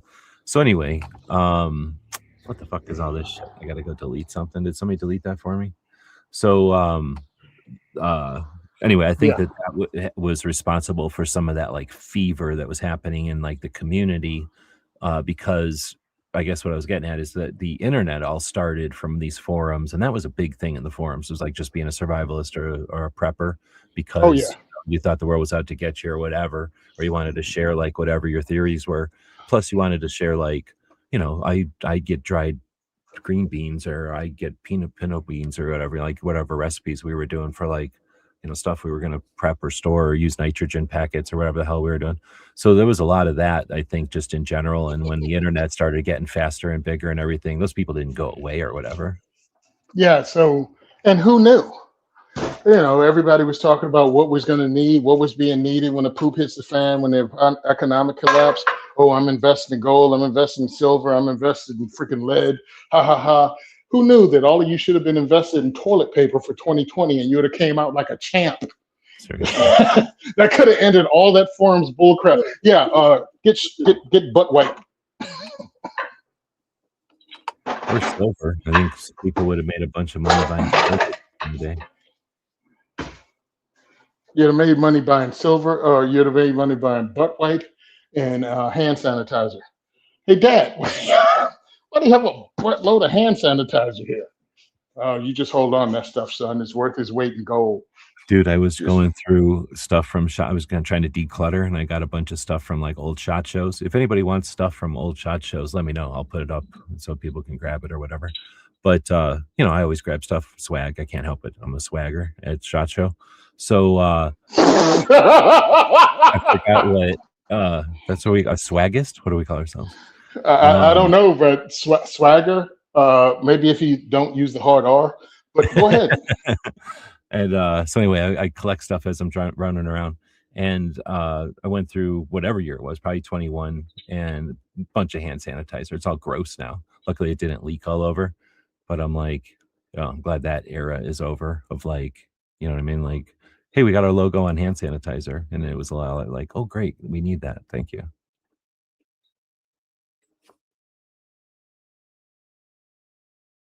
What was it, 2022 shot when they were trying to make everyone wear a mask, and that lasted until like Wednesday. That was one of the best shots ever because what do you call it? Everybody who was like, I will, or absolutist, I guess, whatever you want to call it, like, I will not go because they said you should wear a mask. And at least in Arizona and shit, like, I wasn't concerned because that would be like going to the store where they're like, please wear a mask. And you're like, yeah, what I'm gonna do what I want. And you did what you want. Nobody cared. So I figured it was gonna be like that, but I guess I just assumed it was gonna be like that. So I think a lot of people, maybe back east or something, where they didn't have a choice and they had to, they were like, I'm not going because of this. Anyway, they didn't show up. And it turned out that, and for other reasons, other people didn't show up, I suppose. And it turned out to be what I think one of the best shot shows since 2008. Like, it was an amazing shot show. But yeah, it was an amazing shot show, and I wish it could have continued in that vein. I saw a mask. Like, they did say you're supposed to wear a mask or whatever. I don't think I seen one like the whole time. I mean, I seen them in Vegas, but not at the show. Like, I don't think. Oh well, the first day they had the people in the hallway stepping out. You need to wear a mask. You need to wear a mask. Oh yeah. The ushers or whatever they're called, like the people that are directing you. Yeah. Yeah, but then second day they were just tired of people looking at them, blowing them off. And then third day, they just didn't even try. It was great. Because it was ridiculous. And you had people like myself calling it out, but it was crazy that you had to wear the stupid mask at my job, where it's like, wait a minute, you identify me every damn day I walk out of here. You make me hold up my identification, my picture ID, so you can clearly see it before you open the door to let me out. but now you make me wear a mask over the whole lower half of my face. I hate to break it to you about how many black guys with bald heads my size are in prison. Just say it. Anybody could have walked out.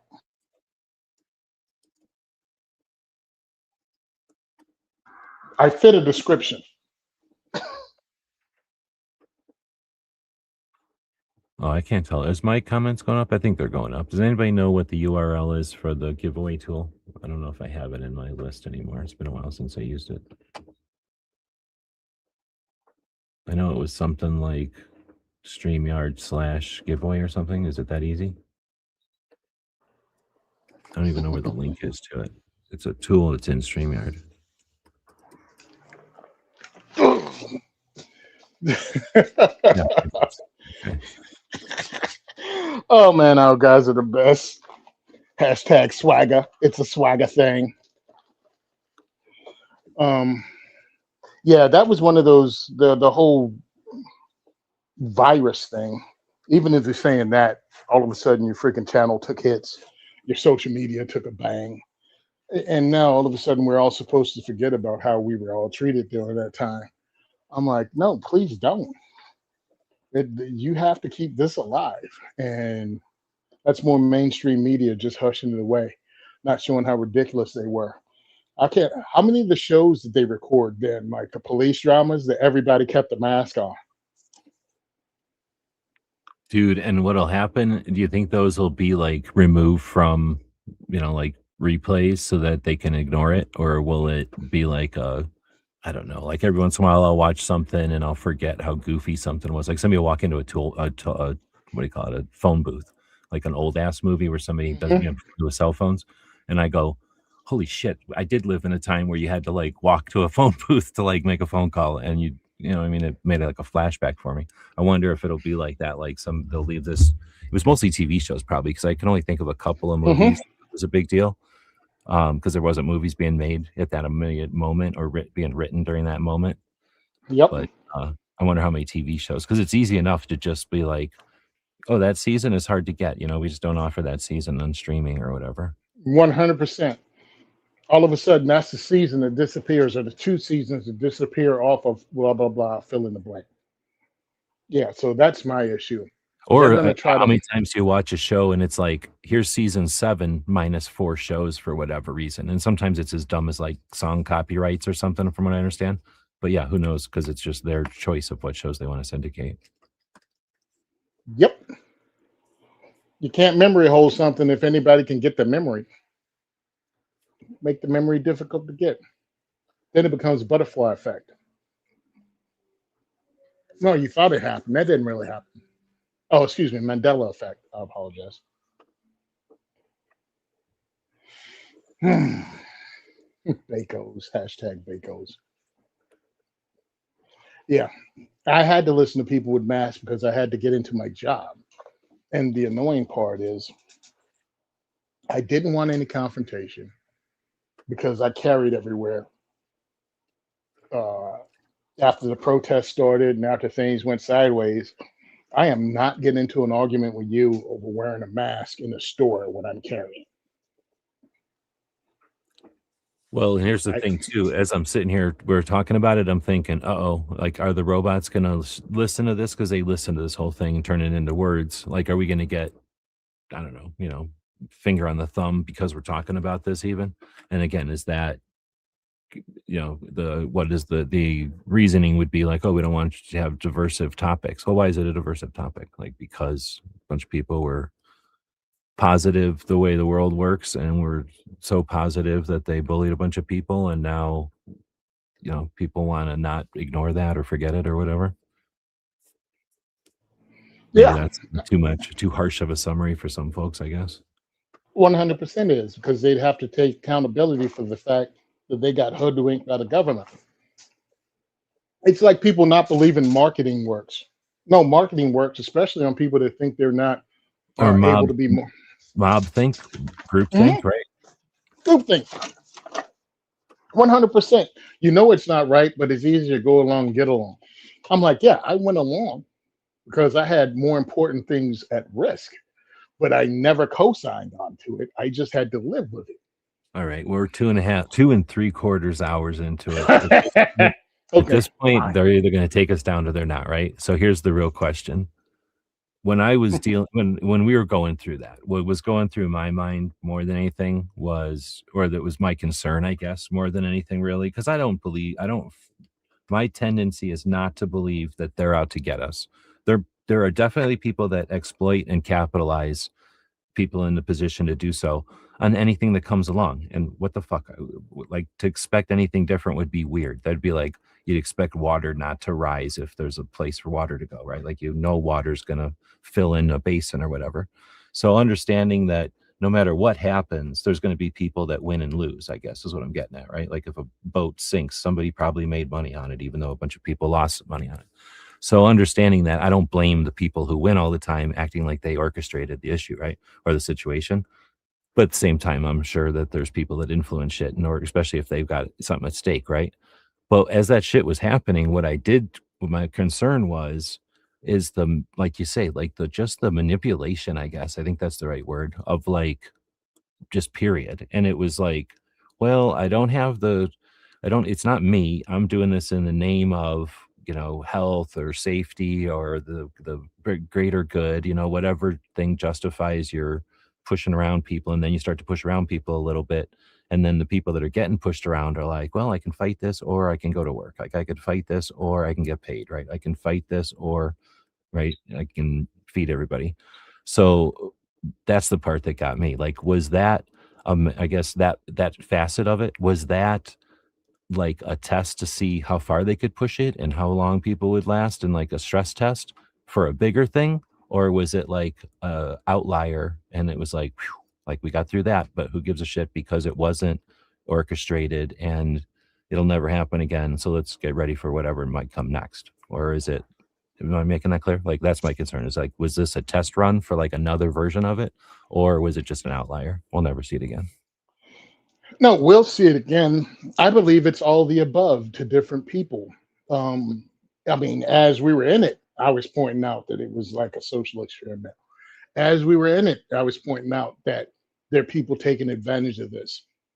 As we were in it, I was pointing out, I mean, you know what I'm saying? So I think it's all the above, depending on who they were and when doing that whole thing you caught them. I mean, when you saw them and if you talked to them. Now, it's not as if I was silent about it. I was posting about it on shows. You can go back and hear me complain about it and talk about how ridiculous it is based on my own experiences. This don't work like this, and this don't work like this. And this is coming from me. And I, made sure I said that I am no scientist, but I don't have to be a veterinarian to know when I step in dog shit either.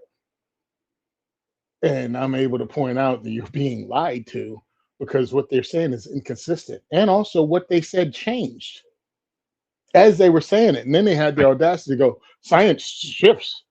I'm like, No. a virus ain't stopped being a virus, and how viruses are spread didn't change one iota. And how news is reported is totally the same. So how are you having people that were killed in motorcycle accidents marked down as they had COVID? And whatever the phenomenon of, like, I've been told by the news XYZ, so now I'm an expert in XYZ. And that can be like restaurant safety to like vehicle, manufacturing to like guns, obviously, all the time. And then in this case, medical, right? Like, people just have this like trip where they're like, well, I've heard a few news articles about it, pretty much an expert on it, so I'm going to go defend this position.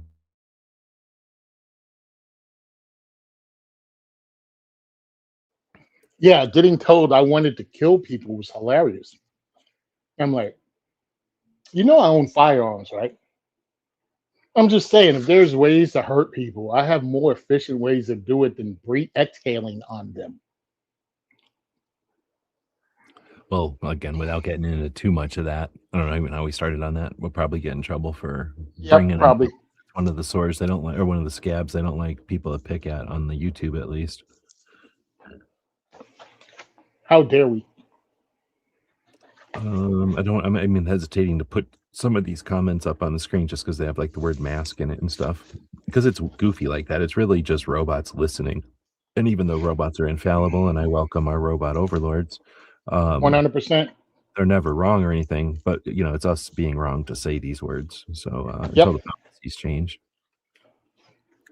But we All do I'm have saying, a giveaway going if you want to grab a thing. We got a ton of people watching. Like there's dozens and dozens and dozens literally of people watching, and we only have 6 people in the entry. So all you got to do is type in hashtag bacon bit. It's on the screen right now. I don't even think you have to capitalize it like that. I just did it to make it easier to read. But uh whatever, type that in the comments. I think you can do it on both Facebook, X, and YouTube. I might be wrong about X, but it certainly works on YouTube, and it probably works on X. So anybody can participate as long as I'm not like Gizzard. Gizzard only sends stuff to the United States. I would send it to another country if it's reasonable. If you're in some country where it's like unreasonable to send it to you, then we'll just say sorry. But I'm not like Gizzard. I don't mind sending it to another country. But like for some reason, Australia is like $1 billion. But sometimes sending stuff to like Canada is like $1 or $2 more. So it's not a big deal. so if you're in the UK, I don't think they can own it though. That's the other problem. I don't think some countries can own it. It's a pretty big knife. hey, bro, it's the 4th of July. We can do what the frig we want in the UK. Oh snap! You got plans for the fireworks? Is there anything big going on? I mean, I'm assuming you have massive fireworks on the East Coast. Oh, we have stupid fireworks here, and I'm going to avoid all of them by staying in the house and smoking a cigar outside, maybe. Is there places where you can go to see stuff without having to go anywhere? Like 3 back freaking porch? traffic lights away. Oh, 3 okay. traffic lights away. And I ain't going. I can get on my roof. Where I'm at, I can get on my roof and see. Technically, I can see almost all of them because of the way Tucson's kind of a big basin, right? So, like, we can kind of see across town if we really technically, although it's tiny. But anyway, I can see a couple of golf courses that'll do fireworks displays. I suspect today everybody who's ever done them is going to do them, right?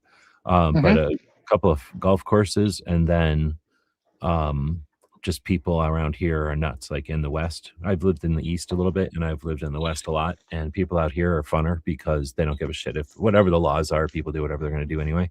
So especially in Arizona, and so there's neighborhoods and stuff where people are just trying to outdo themselves. Essentially, they can go drive to New Mexico and buy some pretty cool shit. And I don't know. I'm assuming we burned something down, but it usually rains for whatever reason. It, like knock on wood, usually rains on the 4th for us. Helps a little bit. But anyway, I can just sit on my roof some years and get actually like a really cool display because it's almost kind of like a trip. You can look to your left, to your right, and even if I turn around a little bit, sometimes I'll see them. In past years, it's been nuts, but like I say, I think today is going to be about as maximum as it can get, right? I'm assuming. So I'm I got a friend visiting, and I think I might be able to see him from my front yard. I may go out and look when I start hearing them go off and see if I can see them. I got a friend visiting from the West Coast, and he contacted me and was like, "Hey, I'm going to be in New York City on the 4th and 5th. You want to come meet?" No. He was like, "I understand if you have plans." So I'm going to tell him I have plans. But here's the crazy thing. When you come from somewhere outside of this area, you don't understand how much trouble it is to drive the 40 to 50 minutes it looks like on the map into New York City. Or even if he chose to come to Jersey and see me, getting across the bridge and back would eat up half a day. Because not only do we I was have going to say the bridge has got to be insane on a holiday, right? Like that's got to be nuts because there's only so many of them going from one state to another. Let me explain. It's ridiculous. It's something that you have to be seeing and you think it's the apocalypse. There's 2 spots down here you can go to, and one of them is every freaking Friday, driving down a New Jersey Parkway. Trying to get south, you have to go past the shore. And that's what everyone in New York, Elizabeth, Newark, all those people, I think they call them bennies. Brooklyn, Elizabeth, New York. It was the stops on the train that they used to take to all go to the shore. Now they call them bennies or shoobies. It's some insulting term that people use down here that talks about tourists going to tourist towns. Well, you can walk to the beach on the roof of the cars that are parked on the parkway in the traffic jams. That's how thick it is. That's what New York is going to be like right now, because not only do you have all the people that live in New York, all the people who live in New Jersey, up in North Jersey. You have all the people that are here for the World Cup. Good Oh, luck I with that. forgot about that. How long is that? I don't follow sports at all. Is it almost over, or is that like still in the middle, or where are we at with that? I don't know. Oh, okay. I look forward to this game though. It's the Pride game to celebrate LGBTQ hmm between Egypt and Iran. You're real for real? Yeah, I'm like, nobody thought maybe to scrub through that and pencil it out and just have it be a regular game. Huh?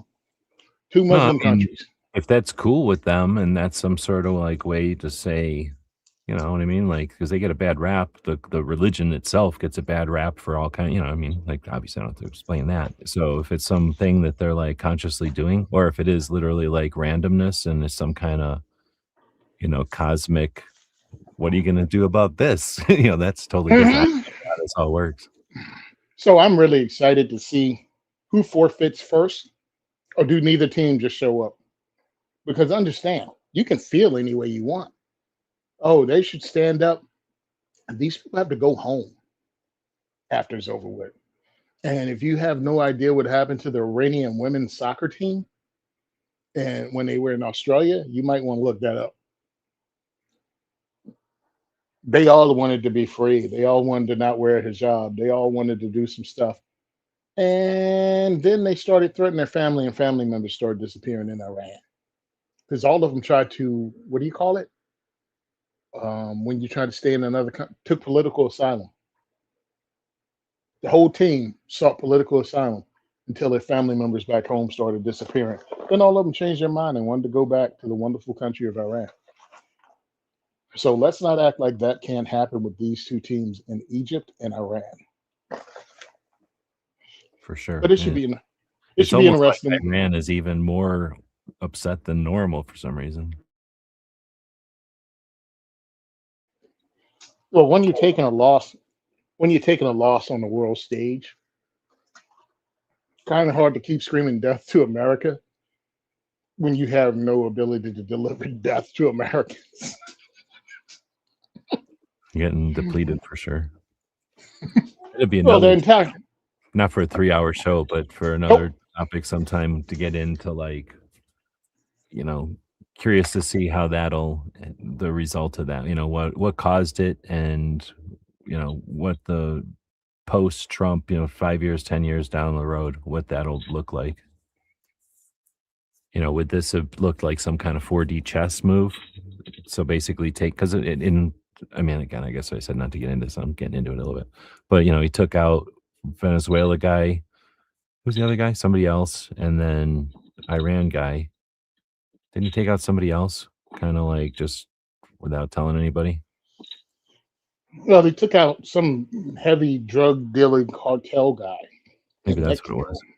But, and then but he it's wiped out like a the couple top. of major players in like just essentially funding all the fuckery in the world that's happening against, whatever, religious basically, right? Like it's usually religious fuckery that's been going on with this kind of shit. So they're the ones funding all that. Well, 10 years down the road, will everybody be like, well, damn, it's kind of refreshing not having to worry about, skyscrapers falling down or whatever. Or Yeah, I maybe think it will. where they, some people say it's poking the nest and it'll be more skyscrapers falling down. So like I say, I'm not saying this one way or the other. I'm just curious to see what it's going to be like in 10 years if he was a genius or a dumbass. It should be interesting to watch how history tries to just say things that we know were right, were wrong, or didn't exist. Like the conversation we just had, how long before that disappears? Yeah. I was talking to a lady at work, and they were talking about 9/11 remembrances and how that's not really a thing anymore in schools. They don't even talk to it with the kids anymore. They don't talk about 9/11 in school. And when you talk about life-changing events, this generation of kids don't talk about 9/11. I mean, because it didn't happen in their lifetime. But 9/11, the Beirut bombing, the space shuttles blowing up, all of that has been replaced in this generation They said their memory of their childhood or what was important or the big thing was school shootings Yeah, and that's I get that. Yeah, like that's on another level purpose. of another level of messed up to make Mhm. a generation of kids kind of the pawns, I'm gonna say, like, the people that had to actually carry the weight of this like political back and forth.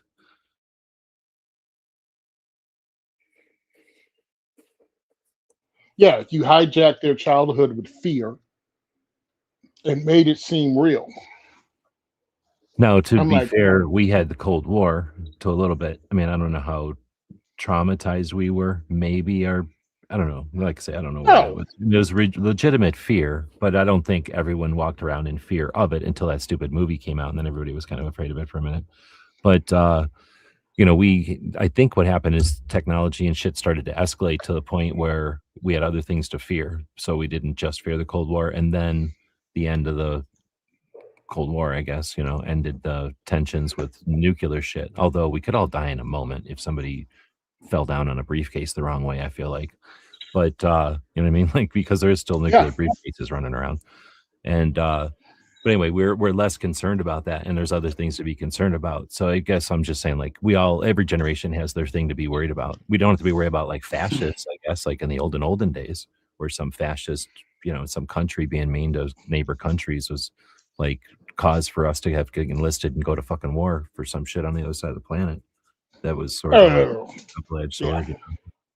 yeah. Who knows, dude? Look, I can't read the future. I just know we're being lied to continually, and the more they divide us, that's why I host diversity shoots. Try to bring people together. Yeah, Speaking of that, diversityshoot.com. You can go there and check out our new schedule. We had We Shoot coming up on the second Thursday or third Thursday of this month. And then at the end of the month on the 30th, we're at Gun for Hire. I'll be posting Gun for Hire's link up shortly. The price has gone up. It is now $40 to a $10 event. Yes, that's right. It costs more money because everything costs more money. Per event, I'm dropping $150 on just food. Food and drink is 100 and a half. That went up from pretty much $100 to $150 in the time I've been hosting these events. It's time to raise the prices. Ammo has gone up significantly, and we're still trying to do the right thing and keep it reasonable. And that's what we're doing. So if we can get sponsorship for ammo and food, until then, the price is going to stay where they are. No, I'm not in it.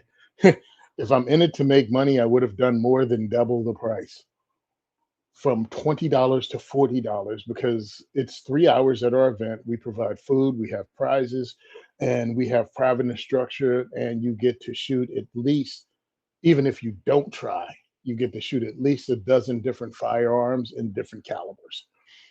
To go to the range for 1 hour and buy a box of ammo costs you $85. At my event, you're there for three. So yes, it has gone up and it's not ridiculously priced. And if you think it is, I do apologize.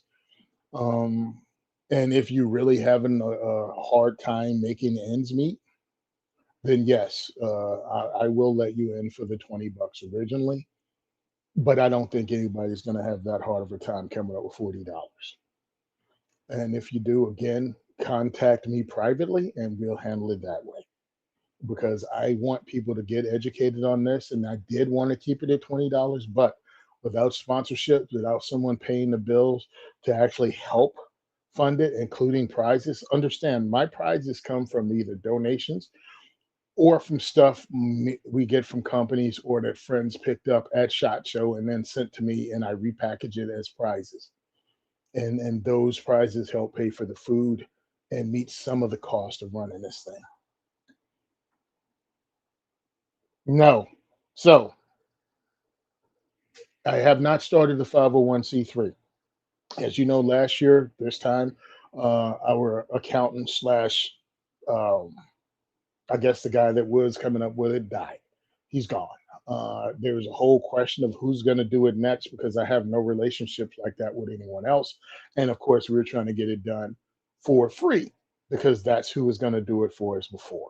Now I don't have a relationship with anyone like that, so we're going to have to pay. And to pay for something like that, we have to fundraise. So I'm going to have to raise money, and I think it's about $2,500 if I remember off the head. So what I've been doing is I got 3 AIs, and I'm using those to freaking chart my path for the money, for who to call and how to do it, because everybody has a different opinion, and they tell me to talk to another guy and another guy and another guy. I'm doing the AI thing. I'm making a list, and then I'm consulting the organizations that I work with to make sure I have everything in the right order, and then we're running with it. And if I need funding, we're going to have a fundraiser or multiple fundraisers. So I'll be contacting companies that I have relationship with, telling them what we're doing and why we're doing it, and trying to get them to help. The giveaway from GunCon and Wayward Son Customs, and Daria Arms. Hopefully, some of that funding will actually help and pay for this. I have no idea how much it is. Wayward Son Customs, go check them out. Check out their .com, all that stuff.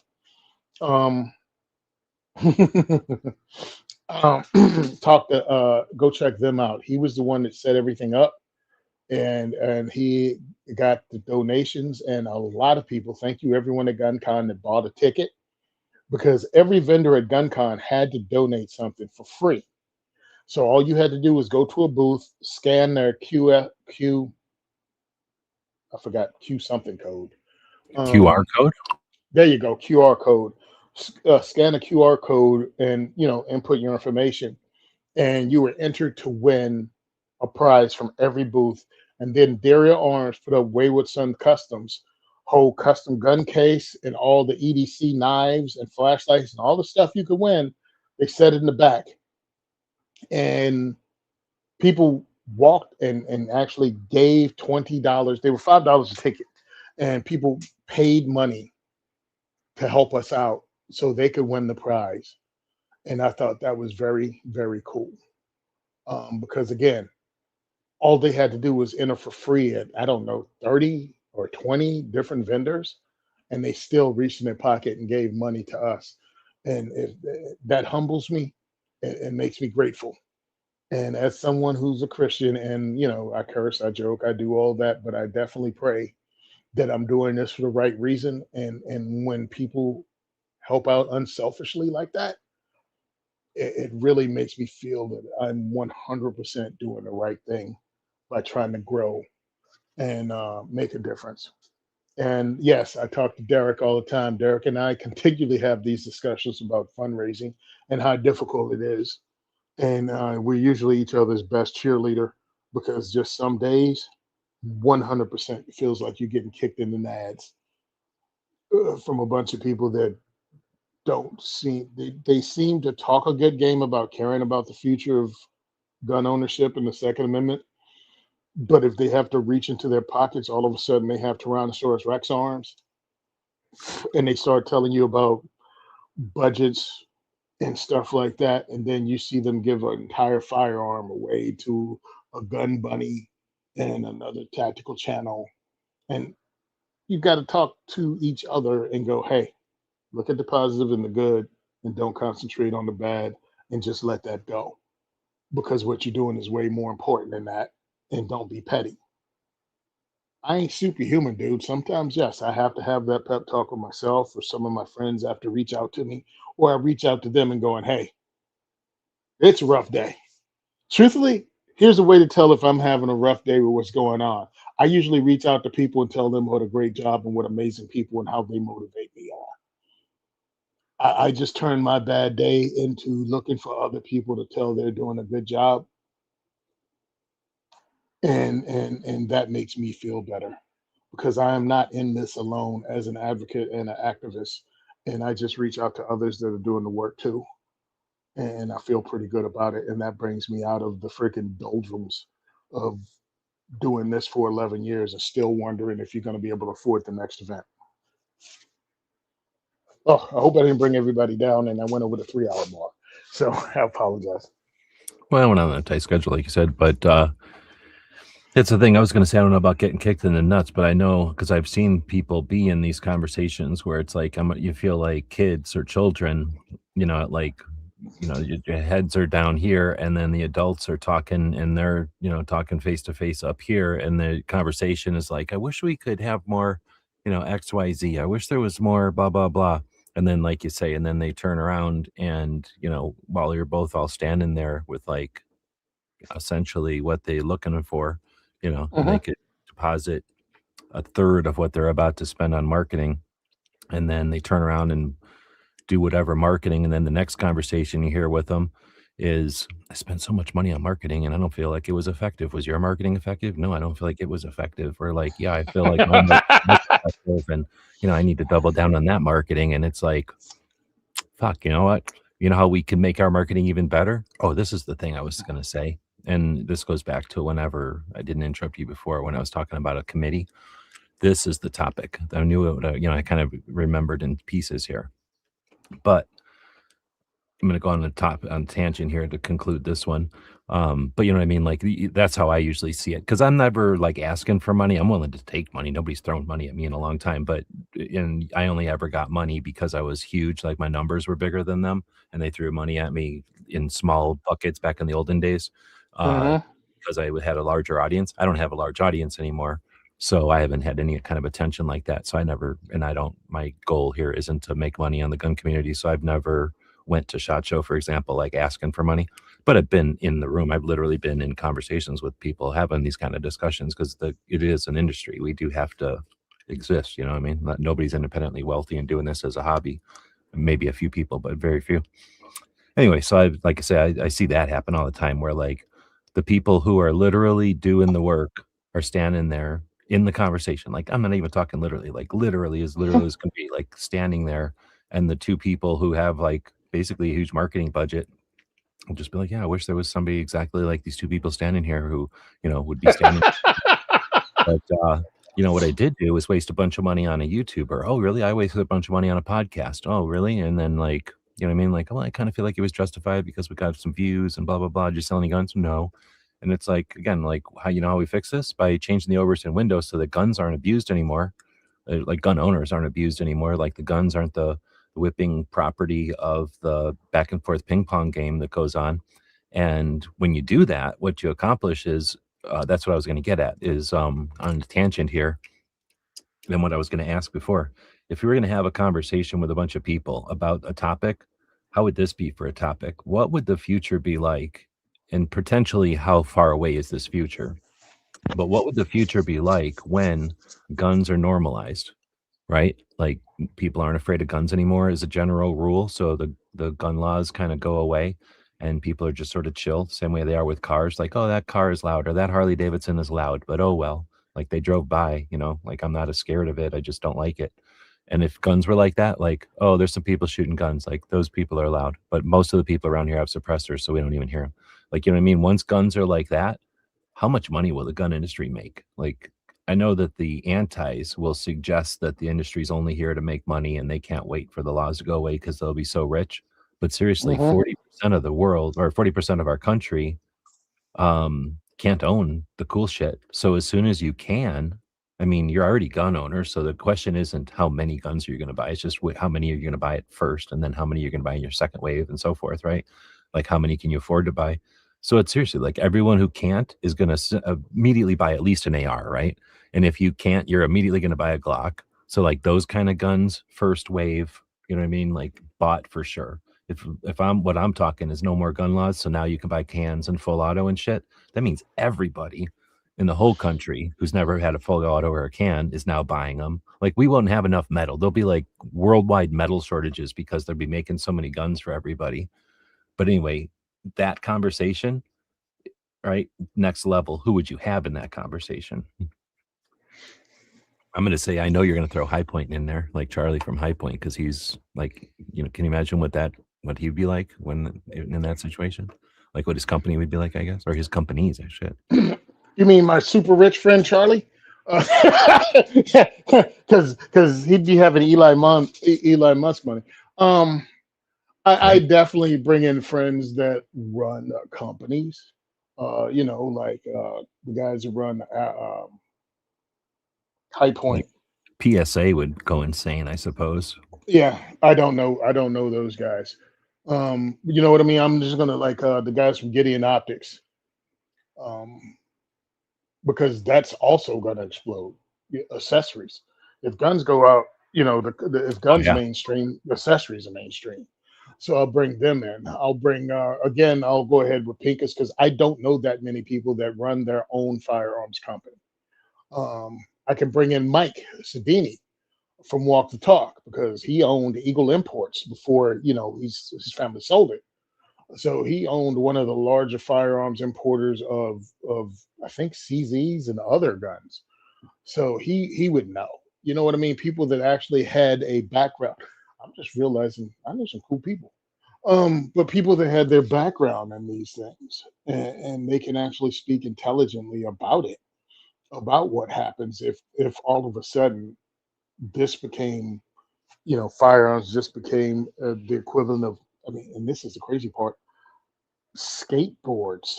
Yeah, exactly. Uh, you Like know what I I mean? It's don't not, like skateboards are the kind of thing where like I understand them. I don't like them because they are too noisy or the kids spray paint, right? But they also weren't like skateboards need to be illegal and we got to fear them. yeah. And it's like, there were other things, right? Because when skateboards did first come out, there was this whole counterculture boo. Those are the bad kids kind of craziness. Like, yeah, roller skaters are okay, but skateboarders, those people are a problem. And then it switched We were socially. rowdy though. Yeah. Shredder freaking comic book. Yes, I had the Shredder comic book. You don't remember that one, do you? You mean the magazine?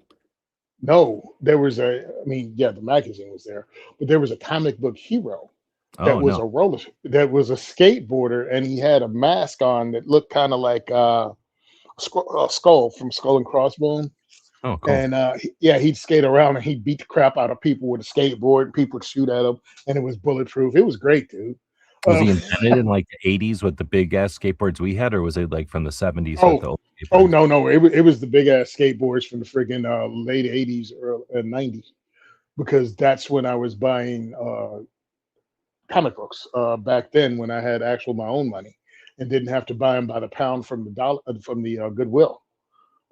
So yeah, this was one of those short-lived series, but it was pretty cool. You never found out who he was, but he was going around dispensing street justice Batman style, but with a skateboard, and he was doing all the crazy tricks and stuff. Like you try to shoot him, and all of a sudden he kicks off and fucking freaking backflips and flips the board up and beats the crap out of you with a surfboard-sized skateboard.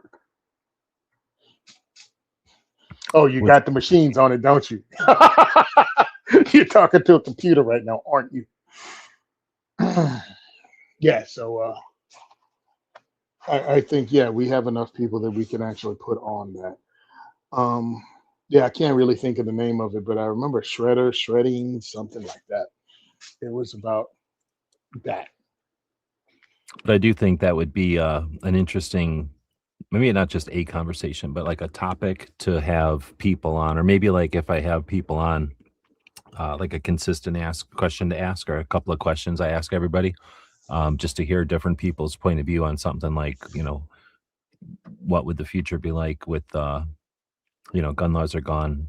I mean, even if you just did the NFA was gone, once the NFA is gone, unfortunately, you're still going to have the states that are going to do everything they can to not let you, and you or what is it, exercise your right.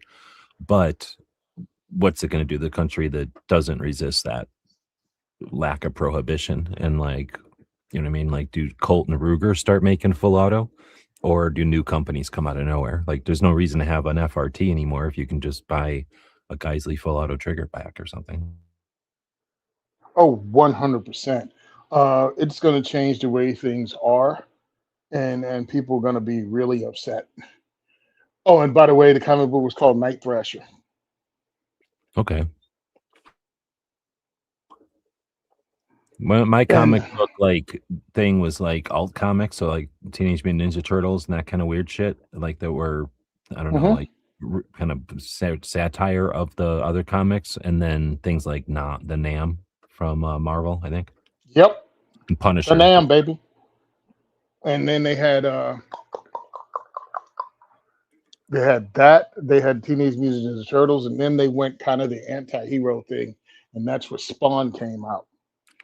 Yeah, Spawn was like I had quit paying attention to comics, but my friends were a couple years younger than me, or a year younger than me, or one of my Hmm. friends was a couple years younger than me, and he was really into Spawn, so I knew about Spawn, and I would have probably read it if I would have still been reading comics. So I got back in. I bought comics while I was in the Corps. Right, it's something to do.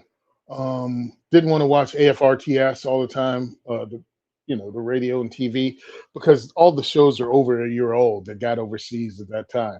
Yes, kids, they shipped video cassettes. Anyway, um, so I was in the comic books, and Spawn came out, and I bought it, and then I got back to States, and it was a thing. So I have all the Spawns from the very beginning.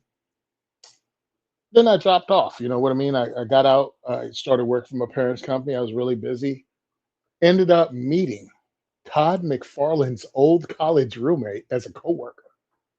And Todd McFarlane is the one that actually wrote Spawn and came out with the whole toy line of realistic toys, action figures that just mostly posable statues. But yeah, so I actually work with his former roommate from college. And he was explaining, because I was like, yo, it's pretty cool that Spawn's a black guy and it's written by a white guy. And it's not really, doing dumb race related stuff. It's just the hero happens to be black, or had been as a living person. He was like, that's because Todd was a cool ass dude and his best friends were black guys. So it just didn't make a difference to him. It was just a hero. And there's not a whole bunch of racial issues it attacks or even gets political. So I just thought that was pretty cool. Yeah, I dug it because I don't even remember like a lick of conversation about it. It was just cool to see like that whole like everything about it. Spawn was cool, like just the Yep. drawing or whatever, but then the story, because it wasn't like the first horror comic, but I think it was the one that at the time like worked with Punisher and everything. Like it was just right, 100%. right place at the right time. So let me ask this, because like I say, I didn't really read it, but I was adjacent to everybody I knew read them, so I knew it was cool or whatever. And like I said, I probably would have if I had the time or whatever. When the movie came out, I remember there being some controversy there, and not so much about anything other than did they play it good to the books or not, right? Like, was it worthy of Mhm. a Spawn movie? Did you dig it, or were you like, oh no, they sold Oh, out? It was too cheesy. oh, I loved it because they did what they had to do. Yeah, some of the AI was horrible, and I'm like, you could have left that off, or even done it as a animation. You know what I mean? When the arms are throwing and everything. Mhm. And that's Some the of the kind sh- of discussions because my friends were all into special effects, and that's the kind of stuff that they would be like, "Oh man, I would have rather him not make it than to make it this way or something." And I don't even remember the specifics, but I remember it was like not it didn't go unnoticed when they made the movie. yeah, I mean, look, understand, and you were there. How cool it was not to have a non-corny superhero movie. Yeah, there Like, wasn't like themed or what was the word like not episodic, but like yeah, like you knew everything was coming. so because Spawn came out and then even came out as a live action movie around the same time, and I can't remember exactly. This is why people go, "Oh, people make up stuff." No, no, a lot of shit has happened between point A and point B. I don't know who came out first, Blade or Spawn, as a live action, because I Spawn think also came out oh as shit. yeah, exactly. Spawn also came out as animation on HBO, and I think that was also voiced by a black actor. I can't remember who it is, but it was great. But that before Spawn and before Blade, it's almost as if Hollywood didn't know how to make a superhero movie without making it corny. Yeah. Is it formulaic? Like they came up with like they had to do them this way and this is the way you did them, and it was like almost they had to wear suits with like capes. It was like pretty boring at some point. Yeah, and it was just so cookie cutter, Pollyanna, ugh. And then the anti-heroes hit like Spawn, like Punisher, and Punisher movie was ass. Um, and that was, and truthfully, that's the best we could have hoped for with hero action Oh, flicks dude. was a Dolph Lundgren Punisher. So now I looked it up. You're right. But now I looked it up. You know why it's so difficult to figure out which one came first, Spawn or Blade? Same year?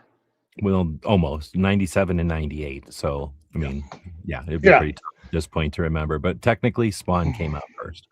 Okay. Spawn came out first, but I think because it was Spawn wasn't known. Spawn was a character from Image comic books. Image wasn't really known. Image had Spawn, and I think they had Predator versus Alien. Those were their two comic book lines. And if you weren't into it, you weren't into it. At least Blade was a 70s character, and it was Marvel Comics. So that was more people were exposed to Blade, and it worked.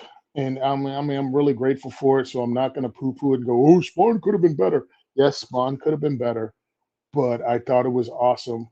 Now, what I was really disappointed, and I'm only going with smaller Black Panther. I was really disappointed in how much that first one sucked, in my opinion. Because now we in the world of special effects that are a hell of a lot better in the storyline film, in my opinion. And it's like, well, what? I'm like, look, I can suspend my disbelief to there's a super secret country in Africa that's like not only world leading, but well in advance to anything that's happening in the rest of the world. I can believe that a prince had active freaking powers that he could do stuff and commune with the other side. But what I can't take, and this is going to sound stupid, was a bunch of black people partying in North Korea at night. And nobody's looking at them like it's unusual.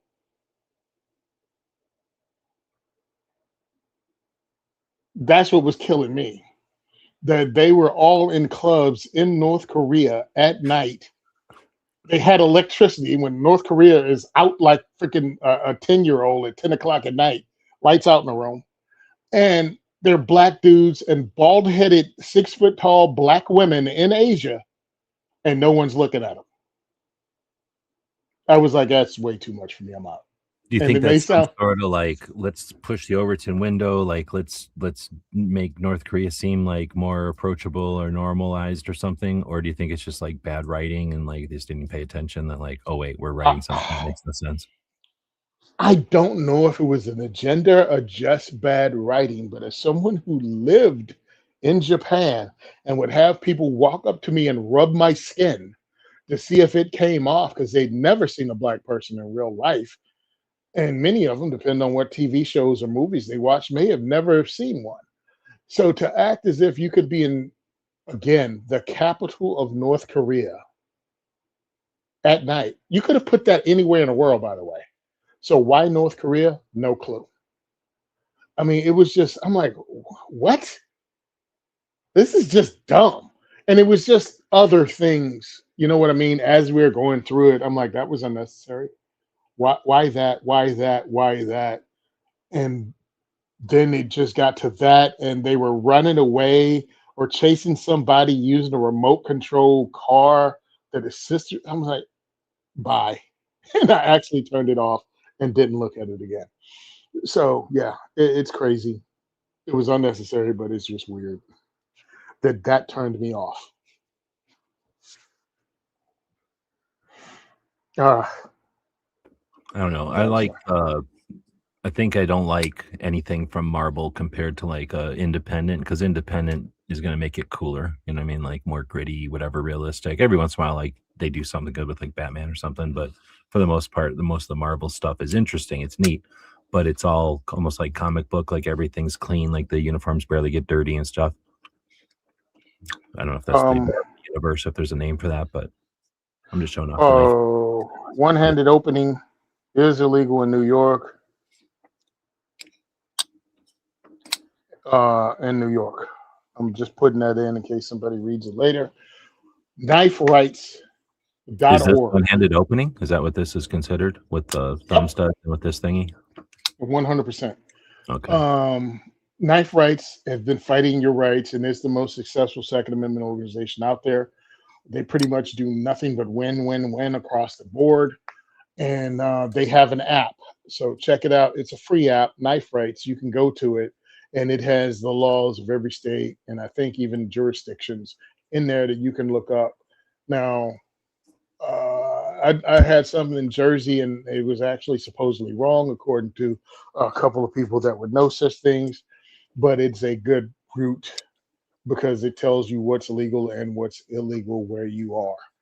And check it out. Now, story, because of course I live in Jersey, so of course I know people in New York that deal with knife stuff. And the guy had a buck 110. And of course, you cannot get a buck 110 to open one-handed easily. No, it actually be pretty tough. Yeah, well, this is what these assholes in New York City did. He had the buck in the, usual, you have it in a little leather thing on your side, clipped to your belt. It was totally New York legal as far as side, and then truthfully, it was New York legal. Well, they had 10 different cops show up and try to open that buck with one hand. And they had one dude who had big old sausage fingers, and he grabbed it by the blade and locked in. By the blade, yeah. And, yeah, he grabbed it by the blade and was able to flick it open, and they arrested him and charged him for one-handed opening. But it took 10 officers being called there to do it. And it was like, then that's something that's not easily done. And I don't even understand why I went to court. That shit should have been thrown out immediately. And these people should have been professionally shamed, because the dude with the buck 110 isn't going on the effing stabbing spree, isn't robbing stores, and isn't going to be a friggin' problem.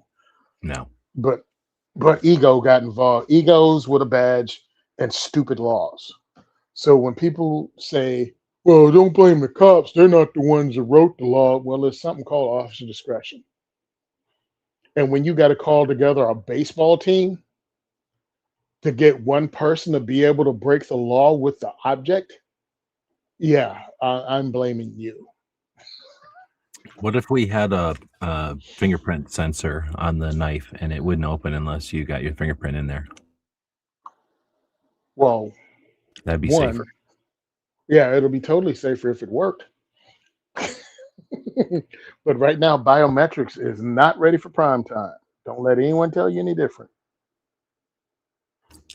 Did we talk about that gun last week? Yeah. Okay. Yeah, I know. I'd leave it alone because it's frustrating, because I was on a podcast with some podcasters immediately after it, and they were talking about how they'd love to be able to review it, or gun tubers. And I'm like, there's big money in it. I mean, definitely touch it if you can. It's like gold. It's like Midas touch type of shit. Oh yeah, it's real easy. Congratulations, you made AdSense, you asshole. But yeah, hey, good on you. I'm not going to shame you. You're blaming the wrong people. I'm kind of getting everybody in on it, because everybody has a priority that's over freedom. You blame the politicians for making up the stuff. You blame the freaking Republican politicians for not fighting it hard enough. You blame the media for blowing it up and allowing it to happen. I mean, there's free blame, and you can blame the gun tubers that want to give it freaking screen time because it'll get them a check.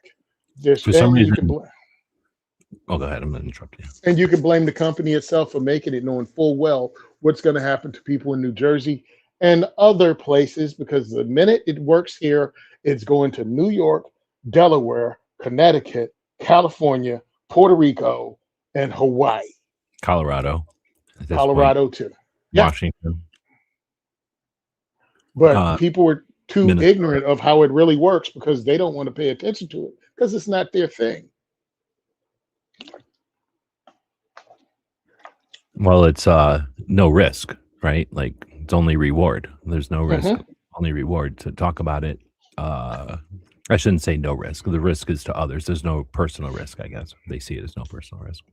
The only good thing that could come out of that, the first person that broke it and talked about it and thought they were getting all these kudos, just got a freaking ridiculous backlash of unsubs and just people freaking frying them in the comment section over what you did. Good. It would take that. We need to be able to, I thought you said that did happen. You're saying that's what should happen. Yeah.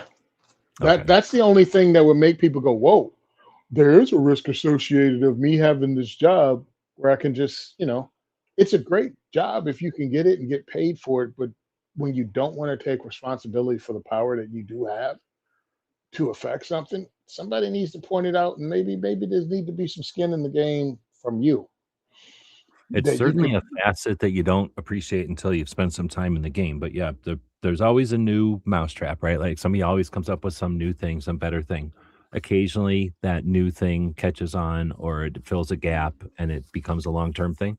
But a lot of those things come and go, right? Like they're one hit wonders or they're fads or whatever. Like they come and go, or they address a need that comes and goes or whatever. Mhm. So now there's the that aspect of guns, just like anything, just like there's a new kitchen scrubber or a new kind of pot and pan that is revolutionary or whatever for a little while till the next one comes along. So that system is happening, and again, you can hang around and experience that at some point. Mhm. But then on the same time, there's media, and some of us are new, some of us have been around for a while, and the people that are new are more susceptible to find that new product, and the new product definitely wants new media because they don't want somebody who's old and grizzled and has an actual experience level and doesn't Mhm. need their accolades or whatever. So they want to as impartial a review as they can get. They're going to get that from the new one, and that's where that's like a cycle. It's a bigger part of the cycle, I guess. And I've seen that over and over and over with SHOT Show specifically, but now with all these other shows, it happens even faster. So a content creator jumps in, they're going to have good and bad, probably more bad than good experiences with promoting products, and their audiences are the next level. So like the most content creators have more bad than good experiences, and usually that ends up with them eventually just walking away from this whole thing because they didn't make the money they thought they could or would, and then they're not getting any kind of response because they just took 5 products, 4 of them flopped, one of them did okay, maybe even did good, but that one like thank you from a one guy isn't one company isn't going to help the 4 who told them fuck off, I'm never working with you again, we wasted a product on you. So you know what I mean, like there's a lot of uphill climb on this thing. They're not giving anything away they're not giving away success. They'll give away some product, but there's consequences in the industry. So anyway, that's a thing, right? And then you get the audiences who have to either watch somebody who's new and then go, oh wow, this person's great, like they're learning, and wow, I really appreciate their perspective, and they care about what I care about, or they're the same size as me or something, right? And then boom, they're gone. So now they're like, damn, I got to find somebody new. I can't find somebody just like them. I'll find somebody similar. I'll deal with it. Oh, they're gone. Now I got to start over, right? Or maybe their strategy is as an audience or a viewer is to go, I'm going to watch 10 people, and like a year later, there's only 6 of those people. And a year later, there's only 2 of those people. I got to start over and find 10 more, right? Whatever the strategy is, those cycles exist. So we got to know that you're coming into that one of those cycles somewhere, and that, you know what I mean? Nothing lasts forever. I don't know. I figured that's something to bring up, I guess, in this big picture. Like, we don't have wins forever. We don't have losses forever. We just have, I guess I could think of it as like a rope, and there's people pulling on the rope, and sometimes there's enough rope that a lot of people are pulling, and other times there's a couple of people pulling and everybody watching, you know what I mean? And then there's other times where everybody's too busy. There's no urgency to pull on the rope, and the rope just fucking sits there. And every once in a while, the antis will yank the rope to their side, and we have to fucking go grab it real quick, but not that often. Really, we're not doing too bad. Yep. Anyway, what got me on that tangent? Sorry, 3 hours in. I guess I'm gonna blab.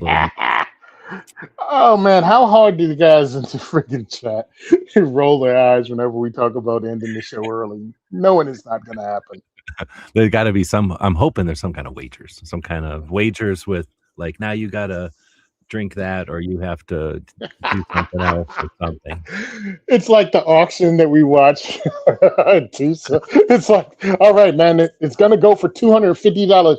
Ding! Oh man, they added 10 seconds to the freaking clock every time. Hey man, this is the thing. DiversityShoot.com. Go there. And another thing. That reminds me. Something else I was gonna mention. Oh man, listen, I love being on this show. And nobody's paying for it. I guess a couple of people pay for it a little bit, but yeah, we don't have a handout. Like, we don't expect anything. We appreciate the people that join us. The idea here is just to have a conversation that isn't, I mean, it's nudged, it's like, what am I trying to say? Steered by the audience.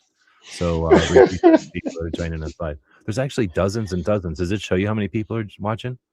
This is one All of I'm doing viewerships we've ever had. We have like dozens and dozens on every platform right now. Oh, dude. Oh, this is so great. It's ridiculous. What's that? If you guys, what is it?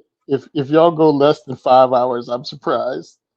Yeah, seriously. Ah, Somebody said something about like taking a nap. I'm like, ideally, this helps people with like an entire shift or something, right? Like, or a drive from here to there. You don't have to. We don't do anything that's like timely that often. Maybe sometimes, but yeah, you know what I mean. You can listen to this if you're just a gun guy, hopefully, or gun person. That's just something you can dig into, and maybe we talk about shit that you don't get, and now it gives you something to go explore. And not everything's going to be gold, but at least it gives you some stuff to go explore. So go dig out, ask somebody at the yeah. shop about or something. And it does look. I could be wrong about 99% of the things I say. I'm good if it gets someone to look deeper into a subject, even if you don't agree with me. Check it out, man, because many of the guys in here and ladies are older, so you've been around long enough to know that you're not right about everything, and you should check it out. And just some subjects you don't know about that we may bring up that we don't know about, and we're looking into it. Like you said, you're putting the robots on it. I'm googling stuff. uh, I just like the conversation, dude. I like to have conversation with other people, and we don't have to agree on everything, but we come close enough, and at least we can respect each other. If we don't, I'm not calling you names because you don't like 9 millimeter, um, because I like 40, and I'm a weirdo. So Right, and we're yeah, I not would. like so stuck in some whatever dogma. No, I don't know what the word is that we're like gonna defend it. Like, you know what I mean? That's the fun part about guns is that there's a lot to explore and things change. And I mean, yeah, there's more to learn all the time. It's a lot of fun. all right, Ozzy, that was funny. Um, well, actually, anyway, we're done. I'm done. I want to make something to eat. I'm going to eat Yeah, a hot dog. let's end it. We'll have another one. Probably another one next week. I don't think I've got anything. Whoa, wait a minute. I may be going camping one of these weeks. So I don't know. One of these weeks I'll be camping, and then I'll try to do the show from my satellite, but my satellite is kind of hit or miss. The satellite works fine. It's just that we have, when I go camping, it's up on a mountain and we got trees. So whether or not Okay. I find a campground that has like access to the sky, essentially. Well, my guys are gay, and they decided that we're going to relaunch the Locked, Cocked, and Reloaded, or Unfiltered, Locked, Cocked, and Unfiltered podcast in September. So it's the end of Oh, okay. it's You're going, right. yeah, yeah, I saw yeah. that you did like a summary show. Yeah, I watched that disjointed weed smoking freaking NyQuil freaking disaster. Um, I was like, I was on the show and I don't understand what we were talking about from that clip. I'm thinking Chris must have had the computer. You Like know what do I a mean? random, I do that, yeah. Like have the computer create shorts out of your shows, kind of chopped it Yeah, up, redistribute because it. Yeah. I'm looking at it going, what the f was that about? And it's usually something me saying shout out. So I don't know why the computer wants to listen to me. But yeah, it was like, or some of it was funny because I know the context. So But Outcast is saying some porterhouse and speedies are grilling now. What's a speedy? I never heard of that. I don't think. I don't know, some porterhouse and Speedies. I'm I assuming it's wonder, like is it a wing or a potato or something. Speedies hot dog Oh, that could be. He's from sausage? New York, so I don't know. Well, now I'm in Jersey, but I hear people call them glizzies. Oh, spuds. All right, cool. Hmm. Gotcha. If they're like Yeah. little tiny potatoes, I could eat the hell out of little tiny potatoes off of Oh, barbecue. those are the good ones, baby. Man, son of a bitch. Yep, that's what I'm making. You sold it. You sold it. What? No, Oh no, he cubed said seasoned you. pork or chicken. Oh, I guess that makes yep. sense. So like you cook that stuff faster so you can eat it while you're waiting for the other thing to cook. Maybe something like that. All right. That's awesome sauce. Well, I'm Well, we chopping should up try some to. freaking potatoes. I'm I gotta chopping give up away some a potatoes ticket. and throwing them in the air fryer, baby. So I'm doing that, and I'm making hot dogs that are blacker than me. My hot dogs are And the so hot black they dogs in drive the me air some. fryer. Yep. Yeah, I saw it, or I was listening to NPR a couple of days ago, and they were like food of Fourth of July or whatever, and it was all these different ways to make hot dogs, and air fryer came out on second to like the real way. So they Yep. must be really good that way. Oh, they're really good that way because they get the all over freaking burntness that I dig. Again, these my hot dogs are so black they smoke Newport. I love them. So that's the way I like them. My wife is the one that put me onto it because I didn't know anything about air fryers, and it's the greatest thing, dude. Because I'm talking 10 minutes. You know what I mean? Without smoking up the kitchen, because I use a what you call it skillet, iron words, iron skillet, cast iron skillet. That's the word. Cast iron skillet when I make mine, and it's just smoky. Yeah, I can't get enough air fryers. I find things to make in the air fryer all the time that are interesting. Sometimes they suck, but a lot of times they're pretty good. Yep. Again, if anybody has last minute chance here, there's only 6 people, so you got pretty good odds of winning this knife. So we got the giveaway tool, I guess it's called, on StreamYard. That's the tool we use to stream out to Facebook and X and YouTube all at the same time.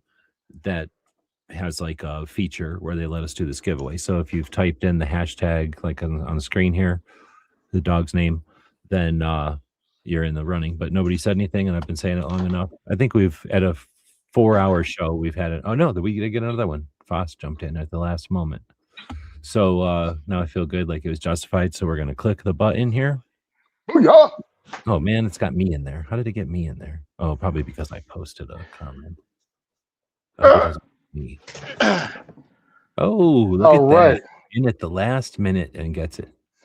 So I don't know if he's seen because he was in here or whatever, but this is Savivi. I'll throw it up on the screen here real quick. Wait, what happened? Throw it up on the screen here real quick. Boom, boom, boom, boom. Pretty nice. Of course, it's a liner lock because I don't keep my liner locks. And it's a pretty nice blade, I think. It's a little big for everyday carry, but it might be good for, putting on a table or something or having in a box or a bag. I don't think I'd want to. It's a little bit big for me. There's people that like the really big cold steels. This is probably comparable to that. Okay. Yeah. Okay. And now I see the size reference because you got big ass hands. Yeah, exactly. It's big in my hand, so this is not a very small one. And it's nice though. I really like the quality of them. They're great quality. I like the materials on this one is fine, and the blade shape is interesting. I find this blade shape useful. It's just that it's liner lock, and I can't deal with liner lock. Do you have a preference on the knives? Like, do you care as much as I do about liner lock and shit? I don't know if we've asked you before. Not at all. As long as it's nothing weird like that French knife that starts with an O. Oh yeah, where it's like that twisty thing that you have to put it in a slot or whatever. Open I know. Yeah, open all or open out. Yeah, I'm cutting a leg off with that. Yeah, no, I'm an They're idiot. neat. I like the knife kind of because it's like a folding fillet knife, but I almost never need a 100%. fillet knife, and I don't need a folding one either. So it's neat, but it doesn't really do nothing for me. I did buy the giant one though, because I got it at a bin store one time.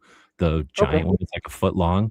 It's actually not just a novelty. It's made for it's a foot long, right? So it's got a foot long blade and a foot long, maybe it's 13 inches, but it's like a long handle and a long blade. The idea is that you open it and then use it in like a barbecue or something. So if overheat, you're way far away from it and it's large enough to, cut meat or whatever, obviously. But it's a massive version of that open all. Same blade too. It's like same locking mechanism too. It's literally just a big version of it.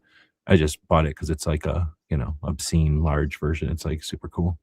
But anyway, we'll try to give away more knives as we're doing the show more often. Thanks to Foss for being a long time supporter of everything we're doing over here and others out there that are doing the live stuff. Tony does. How many live shows are you doing currently then? I mean, without being on hiatus, counting the one that's on hiatus for the minute. Well, counting the one that's on hiatus is 3. And I've been going into, on the regular. And I've been going into AI because we're working on the launch of 2A4E. So I'm putting stuff together. I wanted to do it this weekend. You know what I mean? Like launch it for the 4th of July, but it's not happening. That's fine. The whole year is the 250th anniversary of America, so I got time. But I want to put it together with massive giveaways across both Patreon and Give, Send, Go.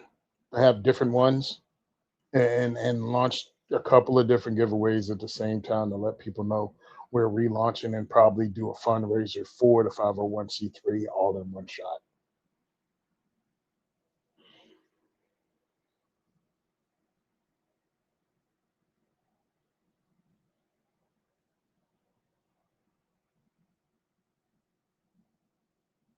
caught me typing. I was just telling Foss I don't have the address of his new layer, so he'll have to email me or something the address of his new mansion that he moved into. Oh, well, that must be nice. I heard when you stop doing live shows all the time, you get millions of dollars, and he bought some kind of massive mountain, I guess, from what I understand. Maybe it was a volcano. I'm not totally sure. Okay. Oh, good for Not, you, not buddy. sure if it's an island or if it's like it's just a standalone mountain on a peninsula, or I'm not sure how it works. I've only seen pictures and postcards from the air. I hope him and his cat have a great time. Uh-oh, what? He says he's going live tomorrow morning. What does that mean? That's interesting. But anyway, thanks everybody for joining us on this one. Another 4 hours, and you get that for the price of nothing. So appreciate it. You can, what do they say, pay it forward and smile at the next gun shop you go into and pat somebody on the back or something, or whatever's appropriate without getting weird. And maybe somebody at the range or something, just leave a half a box of ammo. I don't know. Don't do anything weird. But thanks everybody for watching, and we'll see you next week. Am I Bye, missing anything? guys. Wait. When's the next diversity shoot coming up? Next diversity shoot's coming up on the 18th, I think. Yeah, Thursday 18th, and then the one after that is the 30th. So July is locked in. I'll be posting up tomorrow, Sunday, the gun for hire one, and usually the tickets sell out stupid fast, and expect the same. So I look forward to seeing everybody at the events. If you want to help us out, please go to diversityshoot.com. We need the money. We have PayPal link there. We also have Cash App, and I forgot the other one. Venmo. Patreon. Oh, and we have Patreon also, which is doing something weird. I got to combine something this weekend. I don't know what they were talking about, but I got the email. So I got to make sure we stay up on that. Are they migrating? Every once in a while, they like change their system over there.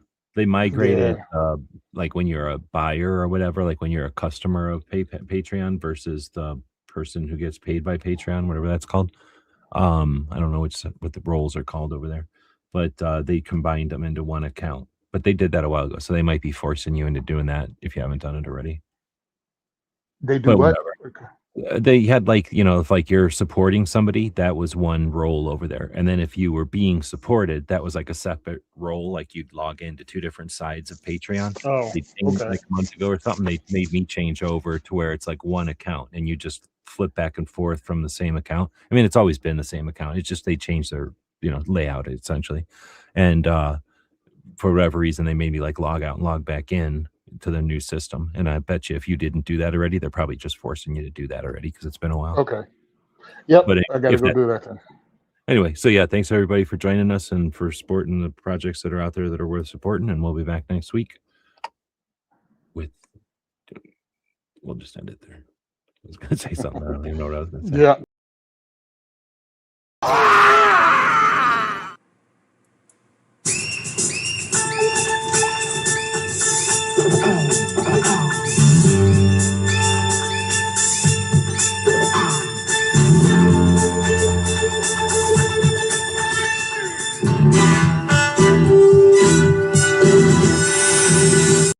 It's 11:59 at Radio Free America, and this is Uncle Sam with music and the truth until dawn. Right now, I got a few words for some of our brothers and sisters in the occupied zone. The chair is against the wall. The chair is against the wall. John has a long mustache. John has a long mustache. It's 12 o'clock, Americans, another day closer to victory. And for all of you out there on or behind the lines, this is your song.